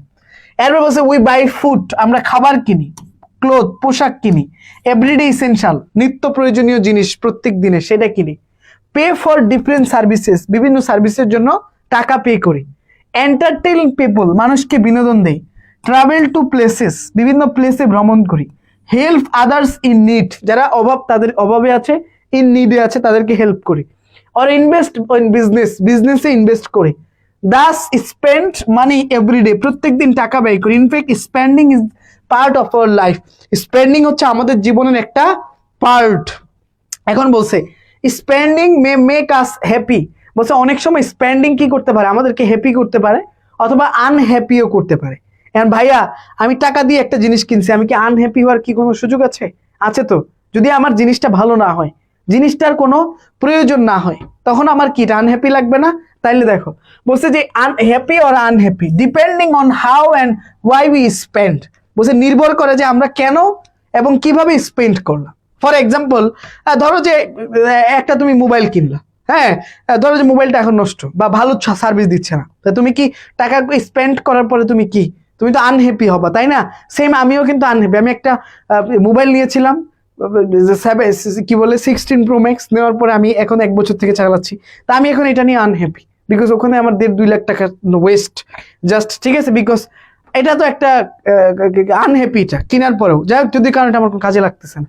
এর বলছে when we spend money on things that we need, বলছে যখন আমাদের কি প্রয়োজন, টাকা প্রয়োজন, বা যখন আমাদের স্পেন্ড মানে when we spend money on things মানে ওই জিনিসগুলোর উপরে, on things মানে ওইগুলোর উপরে ব্যয় করি, that we need যেগুলো আমাদের প্রয়োজন, and within our limit এবং আমাদের লিমিটের মধ্যে, it is good, but when it becomes a compulsive behavior, but এটা একটা কম্পালসিভ বিহেভিয়ার হয়ে যাবে যখন, হ্যাঁ, when it makes life stressful, but যখন এটা তোমার অপ্রয়োজনীয় হবে তখন তোমার লাইফটি স্ট্রেসফুল হয়ে যাবে, চাপ, যে এটা আমি হুদাই কেন নিলাম, এটা তো একটা অপচয়। কি মনে হবে? এটা একটা অপচয়, ঠিক আছে? এটা কি একটা অপচয়? ওকে, ক্লিয়ার? দেখো তাইলে অপচয় করা যাবে না, ঠিক আছে? ওকে, খেয়াল করে দেখো, এই তোমরা দুষ্টামি কিন্তু করতে আসছো এখনো। তাহলে অপচয় করা যাবে? যাবে না। মনোযোগ দেয় তো শেষের দিকে। when it becomes compulsive behavior, তাহলে it makes life stressful, বলছে unnecessary spending or spending beyond one's means, অপ্রয়োজনীয় ব্যয় অথবা একজনের সাধ্যের বাইরে গিয়ে ব্যয় করা has some bad effect, এটার কিছু খারাপ দিক আছে। বলছে for one thing it may lead to financial ruin, তোমাকে এটা আর্থিক ক্ষতির মধ্যে অথবা ডেপ্ট ঋণের মধ্যে ফেলে দিতে পারে। and for another এবং অন্য ক্ষেত্রে it may create unhappiness, এটা অসুখী, তোমাকে অসুখী করে তুলতে পারে within family, পরিবারে। বলছে people who overspend, যারা অতিরিক্ত ব্যয় করে, are never satisfied with what they have, তাদের যা আছে তাই নিয়ে তারা কখনো স্যাটিসফাইড থাকতে পারে না। এরপর বলছে they always rush for brands, তারা সবসময় খালি ব্র্যান্ড খুঁজে, এই ব্র্যান্ড ওই ব্র্যান্ড, মানে একেবারে সেই রকম। বলছে ফ্যাশন আইটেমের দিকে ঝুঁকে যায়, বলছে ডিজাইনার ক্লোথ এগুলোর দিকে তারা ঝুঁকে। বলছে over a period of time, একটা টাইমের পরে ইট বিকামস অ্যান এডিকশন, এটা একটা নেশা হয়ে যায়। বলছে which may eventually create psychological problem, যেটা একটা সময় মানসিক প্রবলেম তৈরি করে। অনেক বেশি ব্যয় করে যারা দামি দামি জিনিস, ঘড়ি, আমার মতো কম দামি জিনিস কিনবা, মনে মনে সুখে থাকবা, ঠিক আছে? বুঝতে পারছো? এরপরে দেখো, এরপরে আমরা খেয়াল করে দেখো, এরপরে আসছে নাওএডেজ, বর্তমানে কনজিউমার আইটেম আর ডিসপ্লেড, বলছে যে মোবাইলে, আল্লাহ এত সুন্দর একটা ঘড়ির দাম 150 টাকা, আর মোবাইলে ভাইয়া ফিক্সড 1200 টাকা। হ্যাঁ, ঘড়িটা কিনে এনেছে 150 টাকার ঘড়ি 1200 টাকা কেমনে হয়? অনলাইনের বলে দিচ্ছি 90% বিজনেস বাটপারি বিজনেস, বুঝতে পারছো? সাবধানে জিনিসপত্র কিনবা। এখানে বলছে nowadays consumer item are displayed in store in advertisement, বিজ্ঞাপনে যেগুলো দেওয়া হয়, বলছে ইন ওয়েস মানে এমন ভাবে দেওয়া হয় যে তোমার এটা দরকার নাই, that they create a feeling of immediate need for them, তোমার এটা দরকার নাই কিন্তু তোমাকে তারপরে বলবে হ্যাঁ এটা মনে হয় আমার দরকার, দেখে মনে হবে যেটা একটা কিনি, সেই তো জিনিসটা সুপার, ও মাই গড। এগুলো বাটপারি, অনলাইনে বিশ্বাস করবে না। বলছে উই আর কনস্ট্যান্টলি টেম্পটেড, তখন আমরা তাৎক্ষণিক চিন্তা করি যে আমি কিনবো। বলছে use or consume thing even when we do not have a genuine need, তখন আমরা ওই জিনিসগুলো কিনি, কনজিউম করি, যদিও আমাদের সত্যিকারের ওটা দরকার ছিল না। এরপরে বলছে we all need to be careful here, এখানে আমাদের সবাইকে কেয়ারফুল থাকতে হবে। সেলস পারসন অফেন যারা বিক্রেতা তারা প্রায় এনকারেজ করে মানুষকে, অনুপ্রাণিত করে customer to buy things by flattering, চাটুকারিতা করে। হ্যাঁ বলছে তোমার চেহারা কালা, তোমারে তাও বলবে আপনার তো সেই লাগতেছে, যা ফুটছে না আপনার গায়ে ফাটাফাটি। এরপরে বলবে দিস ইজ পারফেক্ট, এটা আপনার জন্য একেবারে সুপার, আপনার ফিটিংটা যা হয়েছে প্যান্টের সাথে সেই। আসলে কিন্তু হুদেই সবাইরই একই কথা বলে, as a perfect match for you, they would say you look stunning, আপনাকে সেই লাগছে ইন দ্যাট ড্রেস, এই ড্রেসে। Never forget they say the same thing to most of their customer, সবাইকে একই কথা বলে। বলছে it is better not to be persuaded by such, বরং এটা ভালো তাদের ওই কথাগুলো দ্বারা পারসুয়েডেড না হওয়া, পরিচিত না হওয়া। ঠিক আছে, দে ইউজ, বলছে তারা এগুলোকে, এই শব্দগুলো ব্যবহার করে। হ্যাঁ কি করে, কাস্টমারদেরকে লোভ দেখায়। খেয়াল করে দেখো, খেয়াল করে দেখো, আরেকটু থাকো। ঠিক আছে, হ্যাঁ এই তো আমরা শেষের দিকে আসছি ভাইয়া, আর 10-15 মিনিট। ঠিক আছে, হ্যাঁ লাস্ট ভাইয়া কমেন্ট বন্ধ করা যায় না। আচ্ছা ঠিক আছে, কমেন্ট দেখিও না তুমি। বলছে this words two please the customers as the more customer, মানে এগুলো কাস্টমারকে হ্যাপি করার জন্য বলে। ঠিক আছে, এখন তো ক্লাস নিচ্ছি, কমেন্ট বন্ধ করবো কিভাবে দেখো। তাহলে এখন বলছে যে the word please to customer, তারা শুধু কাস্টমারকে প্লিজ করার জন্য বলে যাতে আরো কিনে। বলছে যে the higher the profit is, বলছে যত লাভ হবে, overspending is not only related to shopping, বলছে এটা শুধু শপিং এর সাথেই সম্পৃক্ত না। বলছে it applies to other activities, এটা অন্যান্য অ্যাক্টিভিটির সাথে হইতে পারে। As well as such eating out, খাবার খাওয়ার ক্ষেত্রে, খাবার নষ্ট করে অনেকে। তারপর many people to buy too many item to eat in restaurant, রেস্টুরেন্টে গেলা এটা খাবো ওটা খাবো, অনেকগুলো খাবার অর্ডার দিয়ে ফেলছে বাট খাই না একটাও। বলছে they can not eat only some of them and rest of them wasted হয়। বলছে বড় লোকরা এটা করে যারা, it is not a responsible attitude, বলছে এটা কোনো দায়িত্ববান আচরণ না। এরপরে বলছে we can not simply waste food, আমরা স্বাভাবিকভাবে খাবার নষ্ট করতে পারি না, because we have money to buy, এটা কেনার জন্য টাকার প্রয়োজন হয়েছে। Young people in a shopping mall often look at an item, বলছে ইয়াং পিপুল যারা, তারা কোনো একটা আইটেমের দিকে দেখে অন ডিসপ্লেতে অ্যান্ড থিঙ্ক, এবং ভাবে oh I must buy this, আমার এটা কিনা দরকার, আমাকে সেই মানাবে। হ্যাঁ but I really need this, কিন্তু নিজেকে প্রশ্ন করবা, they may not have the money in their wallet, money নাও থাকতে পারে তাও কিনতে চায়। So they use credit card ব্যবহার করে, but using them is like taking a loan, credit card নেওয়া কি লোন নেওয়া, loan. If they are not careful, যদি তারা কেয়ারফুল না হয়, দ্য লোন ইনক্রিজ, লোন বেড়ে যাবে, which might lead them to a debt, যেটা তাদেরকে একটা ঋণের ফাঁদে ফেলে দিতে পারে, ঋণের ফাঁদে ফেলে দিতে পারে। এরপর দেখো sometime children insist on buying thing, শিশুরা কি করে জেদ ধরে কোনো কিছু জিনিস কিনে দেওয়ার জন্য, that their parents can not pay without stretching their budget, যে যেখানে পিতামাতারা তাদের বাজেট বাড়াইতে বাধ্য হয়েছে সেটা কিনে দেয়। বলছে দিস মে হ্যাপেন, এটা ঘটতে পারে, because the children friends also have them, চিলড্রেনের বন্ধুদের কি আছে, সেম জিনিসটাই কিন্তু আছে। হ্যাঁ এরপর বলছি it is not fair as it becomes a burden for the parents, যেহেতু তাদের প্যারেন্টস এর জন্য কি একটা বার্ডেন হয়ে যায়, তখন এটা কি আর ফেয়ার না, এটা আর তাদের কাছে ফেয়ার বলে থাকে না। ঠিক আছে, হ্যাঁ ওকে দেখো এরপরে দেখো, তারপরে নেক্সট দেখো, একদম শেষ দিকে চলে আসছে। Finally don't get trap by glossy advertisement, এই গ্লোজি অ্যাডভার্টাইজমেন্ট দেখে তোমরা কি ট্র্যাপে পড়ে যাও না, on television or the internet. এরপরে বলছে you should rather ask yourself, তোমার বরং তোমার নিজেকে আস্ক করা উচিত, ডু আই নিড দিস, আমার কি সত্যি এটা প্রয়োজন। The best way to control the habit of spending is not to think what I need but I can I do without it, যে আমার কি এটা আসলেই প্রয়োজন, আমি কি এটা ছাড়া চলতে পারবো না, তাইলে এটা চিন্তা করা, তাহলে স্পেন্ডিং কমে যাবে। হ্যাঁ এরপরে এই যেটার এমসিকিউ আছে, এরপরে আছে কি এটা শর্ট কোশ্চেন আছে, আর এটার ফ্লো চার্ট হচ্ছে কিসের উপর আসছে, showing the consequences, over spending এর ফলাফলটা কি, মানে ওভার স্পেন্ড করলে কি কি ক্ষতি হতে পারে, কি কি প্রবলেম হতে পারে। তো আমরা এই জিনিসটা দেখবো। আরেকটা প্যাসেজ আছে লাস্ট, তো আমরা এখনই ছেড়ে দিব। ঠিক আছে ইনশাল্লাহ 10 মিনিটস ওকে, প্লিজ স্টে, আর 10 মিনিট পরে আমরা ইনশাল্লাহ ছেড়ে দেব। ওকে অনলি 10 মিনিটের মধ্যে ইনশাল্লাহ ছেড়ে দিও। তাহলে কনসিকুয়েন্স মানে কি, ফলাফল, ওভার স্পেন্ডিং করলে কি কি ক্ষতি হতে পারে। বলছে leading us to financial ruin, leading us to unhappy life, leading us to the perpetual dissatisfaction, rushing brands, তারপর হচ্ছে leading us to the addiction spending too much, তারপরে ক্রিয়েটিং সাইকোলজিক্যাল প্রবলেম। এগুলো প্রবলেম হতে পারে ওভার স্পেন্ডিং এর কারণে। So আমাদের একেবারে লাস্ট এন্ড 15 নাম্বার প্যাসেজ চলে আসছি, আর্ট অ্যান্ড ক্রাফট। সো আমরা 10 মিনিট এটা আলোচনা করে একটু শেষ করে দেবো ক্রাফট। ওকে, সো দেখো এটা হচ্ছে যে while art is considered intuitive and visionary. দেখো একটা জিনিস তোমাকে এখানে বোঝা খুব জরুরি, এখানে অল্প একটু আছে প্যাসেজটা, সো সেটা আমরা শেষ করে দিব, বেশিক্ষণ টাইম নিব না, ঠিক আছে? We will not take any more time, একটু জাস্ট ছোট একটা প্যাসেজ, জাস্ট একেবারে ছোট, 10 মিনিটও লাগবে না, বাংলায় বলে দিচ্ছি। দেখো এটা অত ইম্পর্টেন্টও না, যে art is considered the intuitive and visionary. Art হচ্ছে একটা শতপলব্ধ বিষয়, মানে নিজের ভিতর থেকে নিজে আসা এবং ভিশনারি একটা বিষয়। বলছে craft is seen to be practical application of certain skill. তাহলে আর্ট হচ্ছে একটা চিন্তা ভাবনা, চেতনা, আর ক্রাফট হচ্ছে ওইটার বাস্তবিক প্রয়োগ। তো তুমি একটা চিন্তা করলে একটা জিনিস বানাবা, এরকম এরকম এরকম এরকম এরকম, তা ক্রাফট হচ্ছে সেটা বাস্তবে তুমি সুন্দর করে বানাইলা সেটা। এরপরে বলছে যে certain skill for producing object of everyday use that are often beautiful to look at, যেগুলো দেখতে খুব সুন্দর। সাসেস বলছে এখানে পিলান্ডো ব্যাম্বো আইটেম, বাঁশের তৈরি item, jewellery item, musical instrument, একতারা, ঢোল, বাঁশি, টেক্সটাইল অথবা পোশাক, নকশি কাঁথা, এই যে এই জিনিসগুলো। পিপুল হু প্র্যাকটিস ক্রাফট আর কল ক্রাফটস পার্সন, যারা ক্রাফট এই যে হস্তশিল্পের যারা এই জিনিসগুলো তৈরি করে ক্রাফট গুলো, ক্রাফট পার্সন বলে।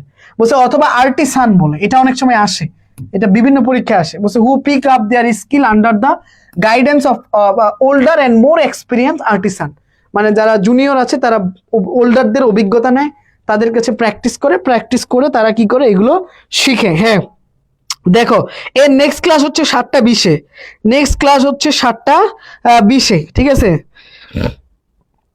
ওকে ওকে, দেখো 7:20, 7:20 রাইটিং অংশ কালকে ক্লাস নিছি, লাইজু কালকে কিন্তু রাইটিং অংশ পড়াইছি।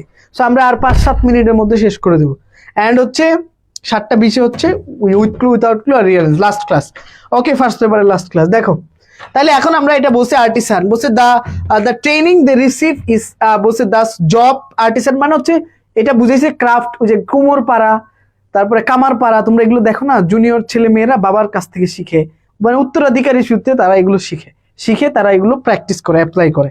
এরপরে যেটা আছে but communities also needed object, এই অবজেক্টগুলো এখন আর মানুষ ব্যবহার করে না। এখন ধরো যে বিভিন্ন চাচের জিনিস, কাচের জিনিস, ওই জিনিসগুলোকে এখানে ব্যবহার করা হয়। সো এখন এই যে কয়েন, বিভিন্ন রকম মেটাল কয়েন এগুলো আসছে। Not such thing happen in case of craft, the maker of A terracotta, এই টেরাকোটার জিনিসগুলো কি আর এখন ব্যবহৃত হয় না। আই মিন এটা এখন চেঞ্জ হয়ে গেছে, টাইম হ্যাজ চেঞ্জড। এখন সবাই মডার্ন জিনিস, কাচ, তারপরে বিভিন্ন রকমের যে ফার্নিচার আর বাঁশের কারো বাড়িতে থাকে না, এখন বিভিন্ন ফ্যাশনের ফার্নিচার পাওয়া যায়, ওইগুলো থাকে। এই জিনিসগুলো এখানে বলছে when we look at 30 years old nakshi kantha we wonder at this motif and design. তা আমরা যখন 30 বছর পুরানো নকশি কাঁথাগুলো দেখি তখন আমরা অবাক হয়ে যাই, এত চমৎকার, এত সুন্দর, কিন্তু সেই জিনিসগুলো কিন্তু এখন আর ব্যবহৃত হয় না। নাও এখন একটা ডিফারেন্ট এজে আমরা চলে আসছি, এটা একদম totally different. Craft work is dynamic object, always evolving, always এটা ইন্টারেস্টিং, বাট এখন এটা পরিপূর্ণ আলাদা। এরপরে এখানকার এটা খুবই ছোট্ট একটা জিনিস। এরপর আছে ইনটুইটিভ, মানে শতলব্ধ, ভিশনারি, আর্টিসান, কারুশিল্প, ঠিক আছে, যেটা বললাম যারা ক্রাফট নিয়ে কাজ করে তাদেরকে আর্টিসান বলে। তারপরে আমরা শিল্পকর্ম যেটা বুঝলাম ডাইনামিক। এরপরে এখানকার এমসিকিউ, এরপরে প্রশ্ন, তারপরে যেটা আছে এই যে সামারিটা, এটা ক্যারেক্টারিস্টিক্স অফ ক্রাফটের বৈশিষ্ট্য নিয়ে একটা ফ্লোচার্ট আসতে পারে। আর প্যাসেজ সাজেশন যেগুলো তোমাদেরকে দিচ্ছি এগুলো তোমরা এখন রিভিশন দিবা। এই যে দ্য নিগ্রো, এটা ইউনিট 4-এ পড়বা। ড্রিমস অলরেডি পড়াইছি, এটা পড়াইছি, ব্রোজেন দাস পড়াইলাম। আনবিটেন গার্লসটা তোমরা একটু পড়ে নিও। তারপরে মিথস এন্ড এটা পড়াইছি। তারপরে ফেমাস গ্রিক ফিলোসফার, রিলেশনশিপ সকালে দেখাই দিছি। অরফানেস এটা একটু তোমরা রিডিং পড়ে নিও। এরপর হচ্ছে চিলড্রেন অ্যাডোলেসেন্সের এটা পড়াইছি। শিল্পীটাও সকালের প্যাসেজে দিছি পিডিএফ এ। এরপরে উই স্পেন্ডিং এখন পড়াইলাম, খনা পড়াইছি, এই যে আর্টটা এখন দেখাইলাম, ক্রাফট। তারপর আর্টিফিশিয়াল ইন্টেলিজেন্স, এআই, এটাও পড়ানো হয়েছে। এডুকেশন এইমস, তারপরে ওয়াটার সবগুলোই কিন্তু পড়ানো হয়েছে। তাহলে এই প্যাসেজ 16টা আছে, আমরা 15টা প্যাসেজ পড়াই দিলাম, দেখাই দিলাম, এইগুলো তোমার পরীক্ষায় আসতে পারে। সো লাস্ট টাইমে থ্যাংক ইউ যারা ছিলা। ওকে, তাহলে ভাইয়া ফ্যামিলি রিলেশনশিপটা সকালে দেখাই দিছি, বলছি তোমরা একটু পড়ে নিও। হ্যাঁ ওকে, তাহলে দেখো তোমাদেরকে অনেকটা সময় দিলাম, লম্বা সময়। তাহলে সন্ধ্যাবেলা আবার দেখা হচ্ছে। ওকে, এরপরে দেখো ভাইয়া আরেকটা কি বলছে, রিফাত বলছে ফ্যামিলি রিলেশনশিপটা সকালে আসলে দেখাই দিয়েছি তোমাদেরকে, এখন সকালের স্লাইডে পিডিএফ ওটা কিন্তু দেওয়া আছে, সো তোমাদেরকে ওইটা পিডিএফ এ একবার দেখিয়েছি ফ্যামিলি রিলেশনশিপস এর ইম্পর্টেন্ট। ফ্যামিলি রিলেশনশিপটা বলে দিই, দেখো ফ্যামিলি রিলেশনশিপটাতে যেটা বলছে ফেমাস গ্রিক দার্শনিক এরিস্টটল বলেছে মানুষ একা থাকতে পারে না, মানুষকে সমাজে বসবাস করতে হয়, এই বসবাস করতে গিয়ে বিভিন্ন রকমের রিলেশনশিপ গড়ে ওঠে।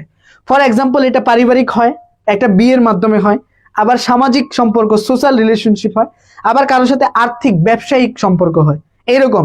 তারপরে ফ্যামিলি মানুষের বেঁচে থাকার জন্য সম্পর্কটার গুরুত্ব অনেক বেশি, মানুষের এই যে মানুষের আবেগিক ইমোশনাল সাপোর্ট, হ্যাঁ বেঁচে থাকার জন্য, আনন্দের জন্য, ইন্সপিরেশনের জন্য, মোটিভেশনের জন্য সম্পর্কগুলোর খুব দরকার হয়। তো উনি এখানে মানুষের সাথে মানুষের কত রকমের সম্পর্ক হয় সেগুলো এক্সপ্লেন করেছে এবং এটার কত ইম্পর্টেন্স। উনি এটাও বলেছে যে, উনি বলছে একটা লাইন জাস্ট প্যাসেজে এটা বলা হয়েছে যে খেলনার সাথে যেমন একটা ইয়ের সম্পর্ক আছে যে শিশুর, পরিবেশের সাথে মানুষের, তারপরে জঙ্গলের সাথে অন্যান্য প্রাণীর যেমন সম্পর্ক আছে, হ্যাঁ সবারই কি একটা কো আন্ডারস্ট্যান্ডিং রিলেশন, আর এই রিলেশনশিপ ছাড়া কেউ বাঁচতে পারে না।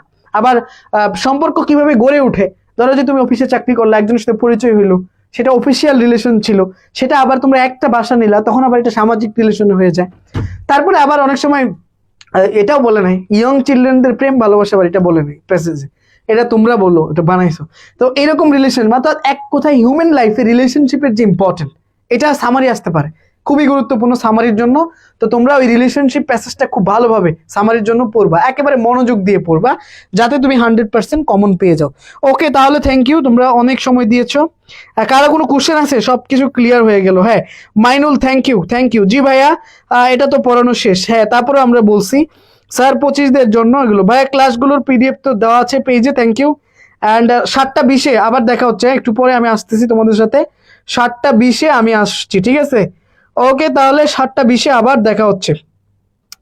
ওকে ভাইয়া, ক্লাস করে অনেক ভালো লাগতেছে, ঠিক আছে, আমি কমপ্লিমেন্ট চাই নাই যদিও, তারপরও যারা বলতেছো যদি স্যারের বউকে দেখা দিয়ে তাহলে ওকে।